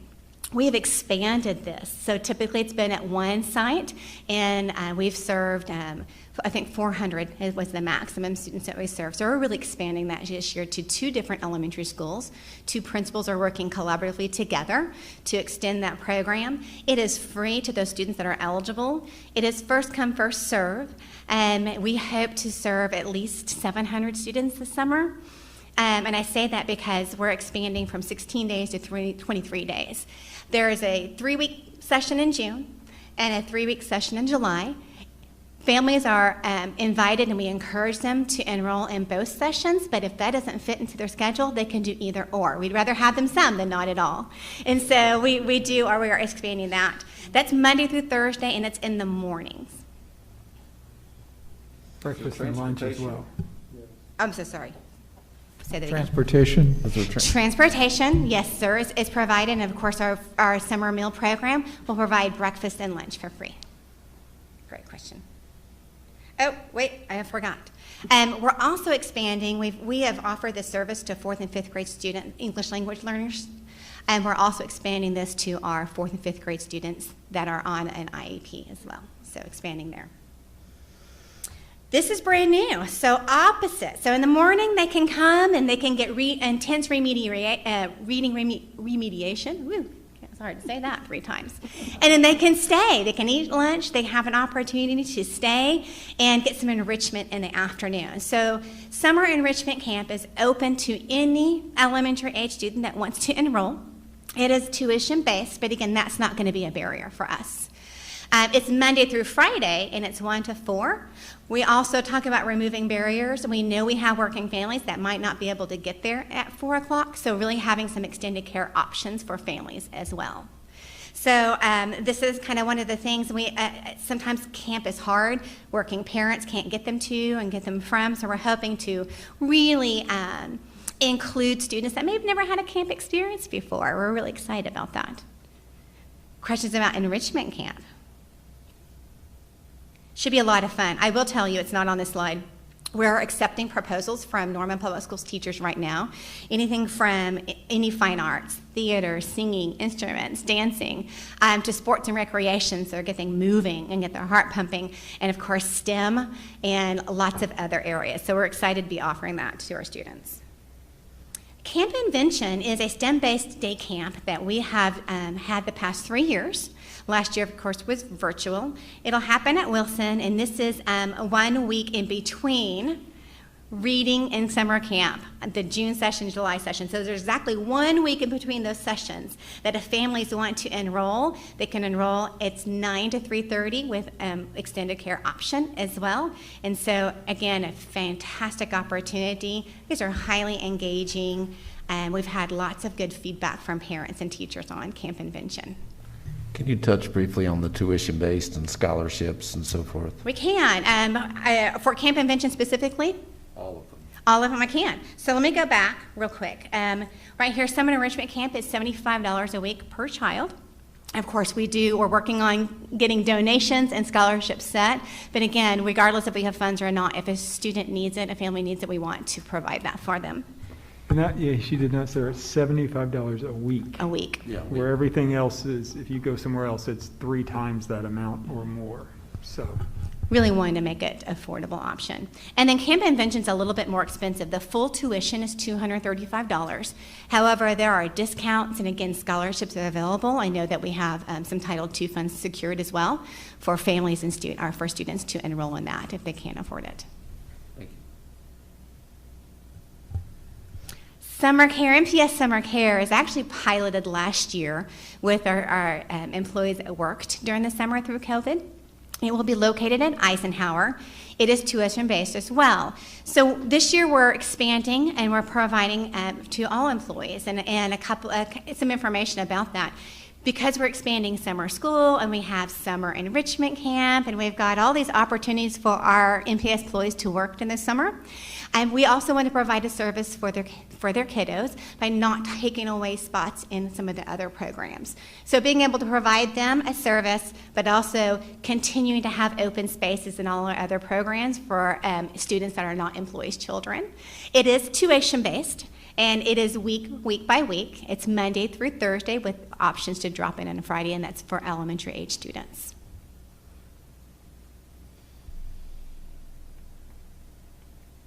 Extended School Year, or ESY, is our service that's provided by our Special Services Department for students who are on an individualized education program, and they have IEP goals that are written specifically that need to continue to attend school throughout the summer.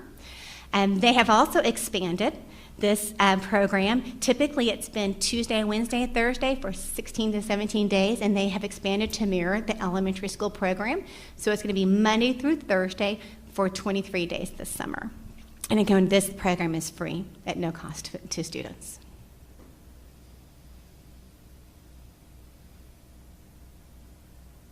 High school has both remediation or credit recovery as well as acceleration for credit advancement.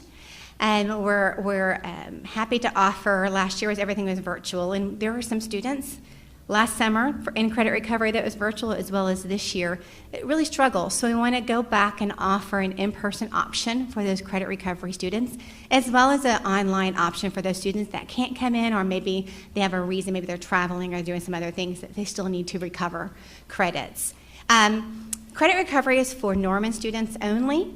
There is an option, we'll work with out-of-district students, that's an online option only, but our in-person, we are going to really reserve that for our Norman students. It is tuition-based, sliding scale, but again, we're not going to let tuition be a barrier. If there is a student in need, we're going to invite them in and come on, we'll get them set up. That will be located at Irving, and just wanted to point out, we have increased the counselors to be able to not only handle enrollment and transcription at the end, but really to meet with students and really talk to them about their pathway, their college and career pathway. So if they're in credit recovery, they're behind and they're not on track to graduate with their cohort.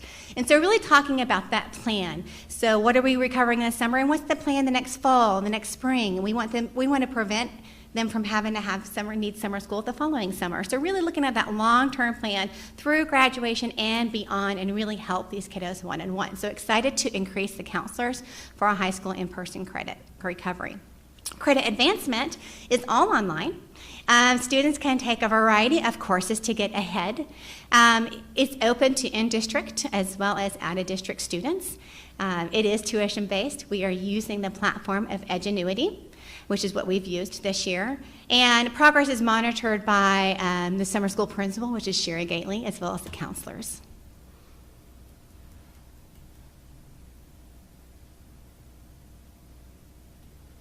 I'm really excited to talk about, so those are programs that are in place for students in need or students that qualify or are eligible, but we have lots of other students in the district and families. So NPS Splash, to go with my water and my sun, and we have to think of fun things in the summer, is summer practice and learning activities for school and home. This is for students. They can be students that are enrolled in summer school, elementary, middle school, high school, enrichment camp, and still take advantage of these. Or it can be option for families that need a little bit more flexible option. Maybe they don't want to take summer school, maybe they're traveling. This will be asynchronous or online activities that are available for everyone. And it's three things: remediation, so if they need to close some gaps; it's going to be retention of any skills that they had this year, and acceleration, so they can excel to the next grade level. We're very excited about all of these. They're currently under development with our content coordinators as well as our innovative learning coaches and teachers. Also, this summer we have our learning bus that will be, we're working now on mapping and schedules, and this is a bus for all ages. It's not only books and games, but it's also STEM activities, and we're real excited to make sure that our community and our students can access our learning bus. All of these are free of charge, and it's an option, again, for all families. Let's see if I missed anything on my highlights. I haven't been looking at my paper. Let's see. Okay, I think that's good. Questions right now? She was more excited in here than when we sat one-on-one with her, I was wasn't going to say, that's a lot. It's a lot. Well, we're not done yet. And there's more. So just really looking ahead. So that's a look at our summer, but there's a lot more going on that I just wanted to communicate and articulate this evening. So right now we have launched and we have currently are enrolling for next school year. I want to talk a little bit about it. Parents can access this through our webpage.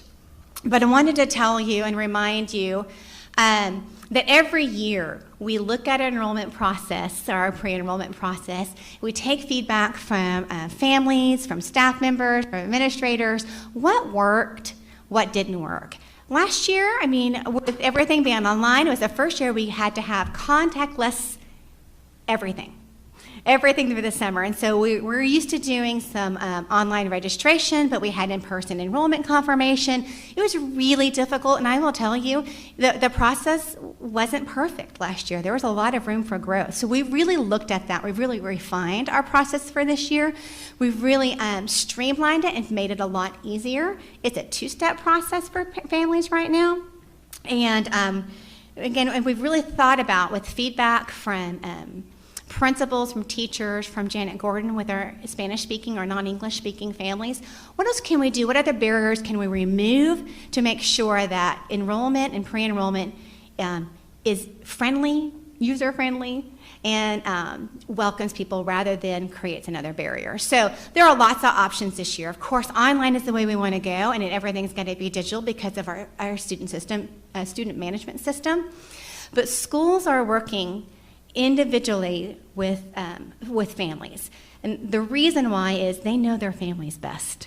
They know which families need interpreters. They know which families may need a paper copy rather than a digital copy.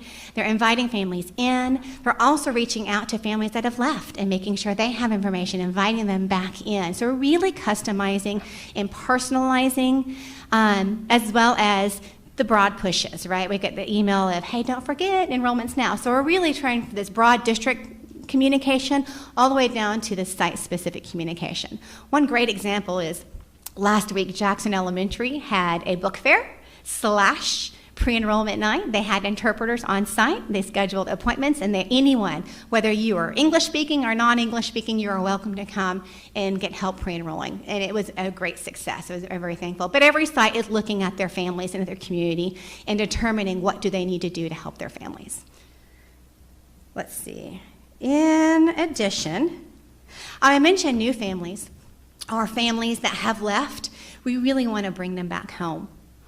And, you know, the best way to do that, the district can say publicly, and we have and we will continue, and I'll say it now, we want them to come back to Norman Public Schools because we believe that we can take care of them best.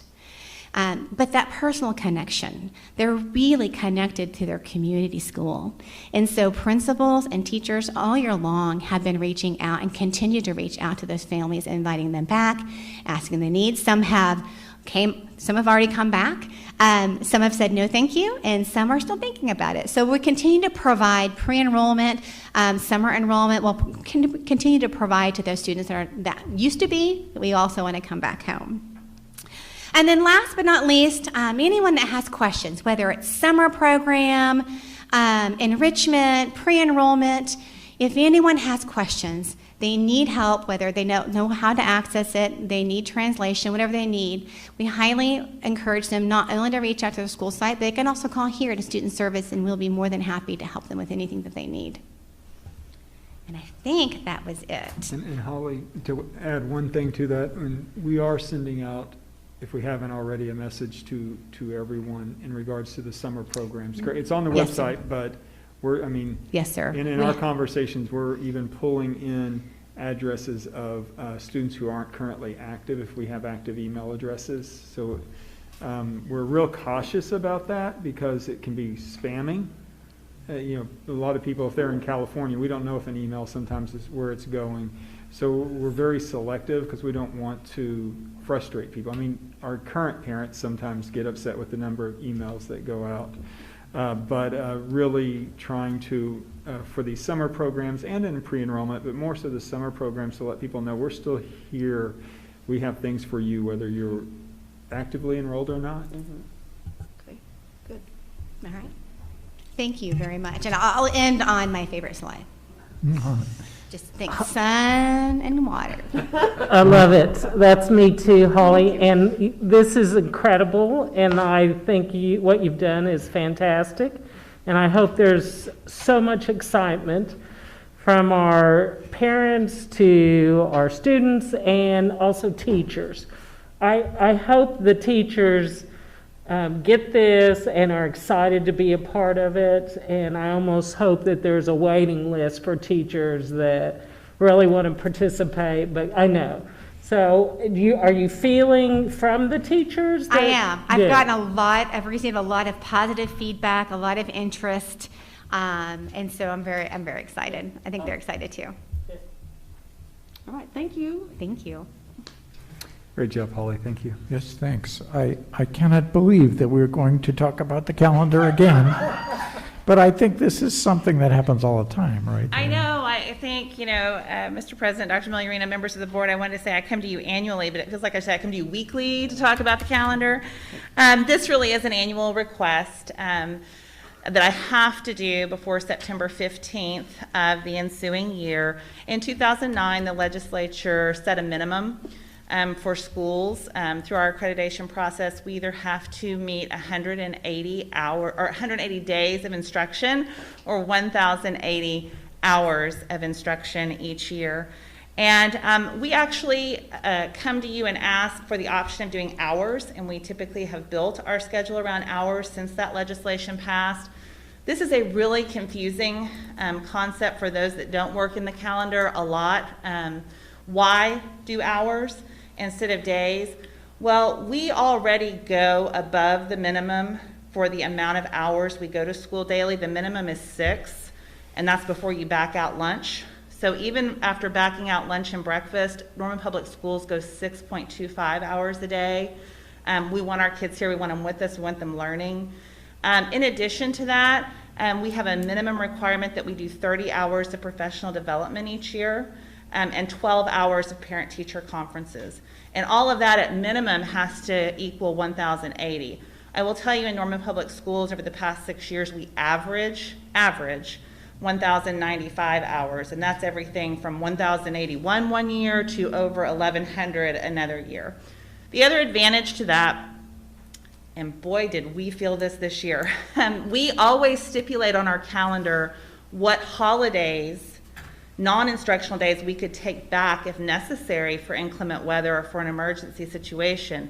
But with additional time, we have the grace of dipping into the additional time before we ever have to alter the school calendar. Where did you get those 5 additional days at the beginning of the year? We took that out of our pot of additional hours for our teachers to work on learning management systems. What did you do when you had an October ice storm? We dipped back in to that pot of additional time. Same deal in February. We did have to add 5 minutes, hopefully pretty painlessly, for our families and for our teachers in January. We are going to end this year at 1,081 hours. COVID, woohoo. But that is just a picture I wanted to paint for why hours are to our advantage and why I never go into this much detail, but for the benefit of all, we come to you this evening to ask you to give us the option of operating in hours. Thank you. I will make a motion to approve the 1,080-hour calendar option for the 21-22 school year.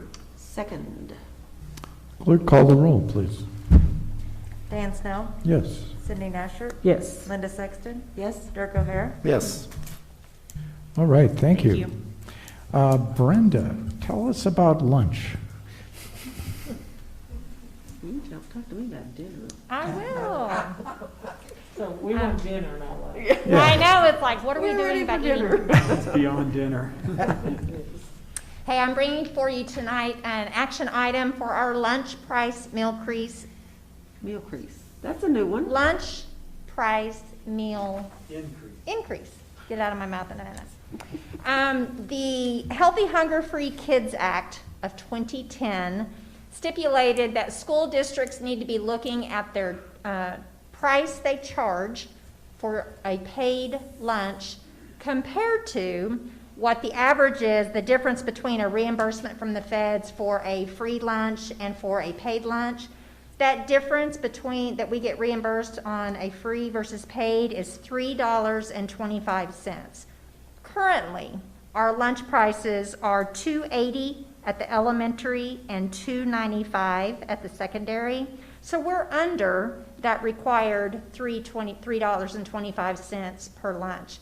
However, they allow us each year to increase our price at a minimum of $0.10 each year to work towards closing this gap on how much there is between the free and the paid. So our proposal this evening is to raise our lunch prices, that minimum $0.10. That'll take our elementary lunch to $2.90 next year and our secondary lunch to $3.05. Brenda, remind me how much kids paid for lunch in Norman this year? And I will remind you that this year, all of our students ate free lunch and breakfast from the feds. They've made that an offering for all of our students across the state this year. Wish we could do it every year. Sure. But we did have a situation this year where all of our students were able to eat free. All right, I will make a motion to approve the 10-cent price increase for school lunches for 21-22 school year. Second. Clerk, call the roll.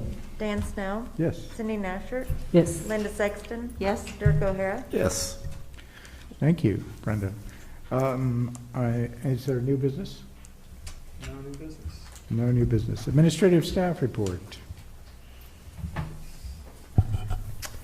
Thank you. I do have a few things I would like to throw out there. First of all, I want to go back to the legislation, not the legislation, but the State Board of Education. And I appreciate you giving me and Norman Public Schools the authority to follow that and pursue that and take what actions we need. It is really important for all of our teachers and all of our students that those tens of millions of dollars make their way to our classrooms, not to other places, because I do believe that that would be a precedent setting in other areas if this continues to move forward. It's almost like where public schools are slowly getting suffocated, or the funding just slowly, inch by inch, gets taken away. And I do believe there's an end goal there, and that's what we have to stand up against. So I want to thank you for supporting Norman Public Schools in this and all other school districts as we move forward to fight that. With that said, though, a lot of great things going on here real quick. You saw a bunch of our teachers here, rookies and Teacher of the Year finalists. In a couple of weeks, we'll celebrate the District Teacher of the Year at the Celebration of Excellence. Really excited to say that we'll be having that at the Embassy Suites. I appreciate Beth and Alicia and everybody who's been working on it. We'll have a capacity at right around 200 people, so it'll be one of our largest celebrations in recent times. So really looking forward to that, where everybody's going to get there and we'll be able to celebrate the great things going on. So that is something good. But then also, we missed it this evening. There's a crosstown clash softball game that went on while we were in here. Hated that, but don't know who won. I'll find out later at the Norman High School softball complex. Coming up soon, we do have a lot of fine arts kicking in. You should have received some information today from me regarding virtual art shows in April, a Norman North musical, and just their orchestra contests, or not contests, but concerts going on are starting up. So just a lot of great things with students involved, and obviously all of our spring sports are fully in full action. The other thing that I wanted to bring to everybody's attention is not something that we've thrown out there publicly. I know we're working behind the scenes. Our health departments at all our schools, our nurses, that was the air conditioner. I saw you look. Our nurses, Beth Roberson, have continually worked hard to provide for our teachers and our students. And coming up in April, end of April, middle of May, at both of our high schools, we'll be offering vaccinations for those 16 and over to get their Pfizer, I believe, Justin, is that the Pfizer? Don't know the exact dates just yet, but once again, just trying to continue to provide that opportunity to our own. So really want to thank everyone who is working on that. And with that, just a really exciting time. It was so great I know we've been here for 2 hours. The first hour, though, wasn't that just incredible? Getting to see people and celebrate, and not just seeing names on the screen and hoping that they're watching it somewhere in YouTube land. So really excited, and appreciate the board's support in allowing us to get to this point. And I will say publicly, I cannot wait to get rid of these darn things. But we're going to continue to follow CDC and do things in a smart way and take guidance from medical experts as we move forward. So you mentioned Dirk's support and work during this COVID time. He camped out in my office a lot as we were going through a lot of this, and I really do appreciate your help in these uncharted waters, trying to figure out what was right when there wasn't a right. So thank you for that. And that's my report. Thank you. Board of Education report? Anybody going before me? I'm going to be a few minutes, so you'll have to bear with me. Go ahead. All right. Okay. Oh my gosh, he's got it written. Oh yeah. I won't speak all this, but yeah, it's in my mind anyway. So, in a vein of transparency, as I heard so often in the last month and 2 months, just wanted to discuss a few things. So, we make a lot of decisions up here, and a lot of them are very mundane. Approving contracts that have been approved for 30 years, sometimes brand new contracts, doing things that are on consent agenda that most people don't want to know about. Every now and then we have a few issues that raise the passion of our constituents, and I will just say now, I will do a better job in the future of when those issues come up, I will let you know why I am doing what I am doing and why I feel the way I feel. So if that's important to the public, and it is, then I will do a better job in that. Emails and email responses. When those passion items come up, we get lots of emails, sometimes hundreds of emails at a time. And if you are passionate about your view and just want to state the way you feel, many times there will not be a response from me, or it might be a simple thank you, or we appreciate your email. That doesn't mean that we're not reading every single one of them. That doesn't mean that it doesn't make a difference. We want your interaction there. But if you want a response and you are going to be flexible and that you have the ability to compromise and you're going to be kind whether we agree or disagree, I will happily engage with you and spend time with you by email, by phone, or in person. If you're stuck on your point of view and that's just your point of view, I don't plan on spending any time other than saying thank you for your point of view. About emails and coming to the board. We get a lot of emails that are the first response from people. And can you imagine if you were frustrated at Norman Regional Hospital and first thing you did was email their board, or at OU and you emailed the trustees, or you're dealing with a nonprofit in this town and they did something you didn't like and you grabbed a board member and started telling them, what you didn't like about it or what you did like about it.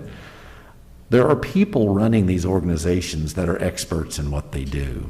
This is over $100 million business with 1,900 employees. And when you don't give a teacher a chance to respond, or the principal a chance to respond, or the multiple layers of administration a chance to respond and get an answer to you, and you're going over their head, it is disrespectful to them. And give them a chance. They are experts in what they do. And if that doesn't work, you have Dr. Migliorino here who you can contact at any time. And if that doesn't work, that's when it's appropriate to come to the board. If you want to let us know earlier, many times we are going to refer you to the person who's the expert. I'll speak for myself, but I'm not an expert in busing, child nutrition, curriculum. I mean, I can go on and on the list I'm not an expert in. Now, if you want me to learn it, I can do it with you, alongside you, if you're a constituent and you want us to work through it together. But if you're not getting where you need to get and you're still frustrated, or you're still wanting things to change, or you've got a passion for it after you've gone through all those layers, please feel happy to email the board, because we want to solve your issues. We want to be a part of what you do. But we are not the best first stop, and we're not passing you off in a negative way. We're trying to get you to the person that can answer your question the quickest, the best, and the most efficient way. Because we get so many emails, then that leads me to we must not be as good at customer service as what we need to be. And that word, I don't know why, raises the hackles of people in education. And so please, if you feel the need to change it to constituent relations or client communication, give it an education name. But the theory of working together with the person that you're serving, or that we may need to have a customer service mentality internally with our peers and externally with our students and families, is a very important concept, because we are not in a vacuum anymore. We don't have just a couple of small private schools around us. We have Epic, we have more charter schools, we have more private schools. The competition's not going to shrink, it's going to increase. And our ability to deal with families and students and show them why we are the best is the most important thing we can do now more than ever, because our budget depends on it. It's our number one revenue generator, is how many students that we have. So does this mean that the customer's always right? No. All those concepts that people are afraid of. I mean, education is supposed to be creative, and we're supposed to be the center of new things and new ideas. So let's not be afraid to take ideas from outside education, run them through an educational filter, and make them what we need them to be in this realm. We are not for-profit business. That's very much understood, but we can certainly do better at how we relate to all of our constituents. And I'm not just pointing the finger, I'm saying I can do better, administration can do better, all the way down through our teachers and support staff. We can be better. I found out on social media that I'm not for students or teachers. That was interesting. I found out I'm not fit to be on the board because I'm not on social media. I found out that because I look at all risks that students face, and I'm not just COVID, that I should be embarrassed. And these are just the things that I can repeat.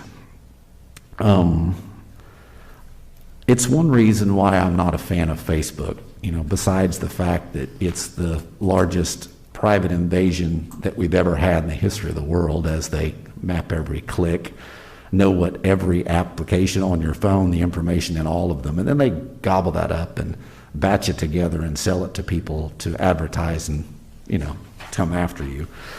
But what I've found is that it's a horrible form of communication. It's fantasy land, it's fake. And why do we want to use that as a form to better inform ourselves? My wife had threats, my businesses were dug into. That's fine, do what you need to do, but what was the purpose? How did that help you determine who needed to be sitting in this seat up here today? Why is it a bad form of communication? 55% of when we communicate is body language. 38% is our tone. That leaves 7% of communication as our actual words. And when you're on Facebook, you're using 7% of what you have to communicate with. Why would I want to do a communication system that only lets 7% work? That's my videos, that's my getting on the phone, and I want to challenge us to go back to the days when we do sit down and have coffee, when we, social distance with mask, all of those things. Let's be safe, or pick up the phone or FaceTime, because that's how you're going to effectively solve issues and communicate. This is part of a bigger problem, and I'll close here, but we've got a cultural problem in Norman. The silent majority has got to stand up in this town, because the alt-right and the far left are taking things over. And us purple people in the middle are just watching it go by. And we are being divided now more than we ever have been. This is a wonderful, wonderful community. And hate has no home here, but yet it does. I can't tell you the number of houses that had that sign in their yard that spoke to me in a way that their body language and their tone told me exactly that they were about hate. Water hoses squirted. Get out of my street. Things that just shocked me. There were a wonderful high percentage of wonderful people that were for and against me in the election that I was so proud to communicate with. But there were many people who espoused hate, and we have got to get rid of that. We have got to just say no. And putting the sign in your yard doesn't mean that you're against it. It's your actions that show us whether you're against it or not. So, by the way, whoever borrowed my backpack on the Thursday night before the election out of my vehicle in the middle of the night, I would gladly pay you back to get that back, or pay you to get my information back and some of my kids' stuff out of there, especially my laptop. But got some pictures on there I can't get back. Why am I saying all this? If people attack me and my wife, my businesses over a school board election, I'm saying it because our kids are watching. Why are we seeing this in the schools? Because they see it at home. They watch this election. I can't tell you how many kids I asked me, why are people saying that? I didn't have a good answer. And we can do better. We can stand up, and when somebody does that we know on social media, we can say that's not right. Stick to the facts, stick to reality. Don't exaggerate. And if all else fails, just don't be mean. And at the end of the day, I'm gonna end this day with the way I started it when I took over my presidency, which is please be flexible, please compromise, and above all else, just be kind. It's really, really very easy. So sorry it takes so long, but I will do better at being more transparent, whether some people like it or they do not like it. So thank you. Thank you, Dirk. Well, do you want to talk? I decided when you were reelected, and even before, that I would announce publicly, you may not know this, but I have nominated you for the All-State School Board, which is an honor that a few of us have had. And it's, you know, there are lots of people from across the state who get nominated, and you might not get it. But it is a cool thing, and there's a better plaque than we give out. Anyway, but I was able, and I think Nick wrote a wonderful letter about you too, to say that you have been a great help, especially in this horrible year with your healthcare background and so on. So I appreciate your thoughts on this, and yes, I think I said, we said in our little thing for the Citizens Advisory Committee, we may vote unanimously on this board, but we are not satisfied with what we're doing. And we think we can all do better, especially in the public facing of our people. So I appreciate your having run and being willing to serve another incredible 5 years, longer than the President of the United States, I always say. Anything else? No. And I'm sorry that you endured that. It really hurts my heart to sit here and hear those, because I too, Facebook is not my cup of tea, but unfortunately because of my business, I'm kind of put in the position too. But that's the sad thing, and I hope we do all find grace, because that's exactly the word that needs to be said every day, is where's the grace? And we're up here for no reason other than for our kids. And if nobody gets that, I don't understand. And our teachers, clearly, but I'm sorry. And unless there's anything else, I would like to make a motion, if that's okay, to go into executive session to discuss the superintendent's contract for the term commencing on July 1st, 2021, and ending on June 30th, 2024, as listed on the agenda. Second. Clerk, call the roll, please. Dan Snell. Yes. Cindy Nasher. Yes. Linda Sexton. Yes? Dirk O'Hare. Yes. We are in executive session. Thank you.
Lucky there. Where's the rest of them? Here, that's yours. That's Chad's, actually. Oh, well. But whatever.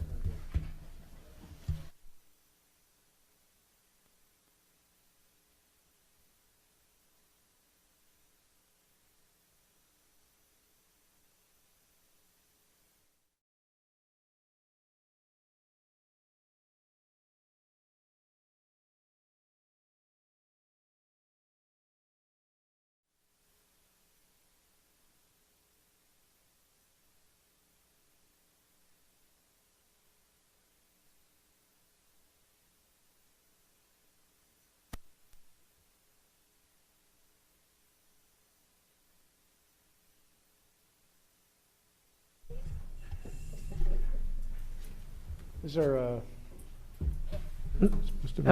is there a motion to return to open session? So moved.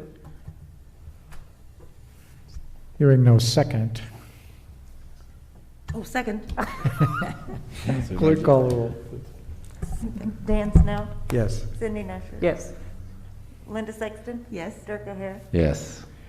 Okay, here is the statement of the executive session minute. The board convened in executive session pursuant to Executive Session Authority 25 Oklahoma Statute, paragraph 305, B1 and 7, to discuss the superintendent's contract for the term commencing on July 1st, 2021 and ending on July 30th, 2024. The board was joined in executive session by Superintendent Nick Migliorino. No other matters were discussed, and no votes were taken while in this closed session. This concludes the minute of the executive session. Make a motion that we adjourn. Please. Yes. That we adjourn. Oh, Second. no. Oh. No, do we have to? No, we oh, have there's to, more? we're going to vote to approve or disapprove the contract Oh. as amended. So moved. Second. Okay. Clerk, call the roll, please. Dan Snell, Yes. Cindy Nasher, Yes. Linda Sexton. Yes. Dirk O'Hara. Yes. Okay, now I make a motion that we adjourn. And now I'll say second. Clerk, call the roll. Dan Snell, Yes.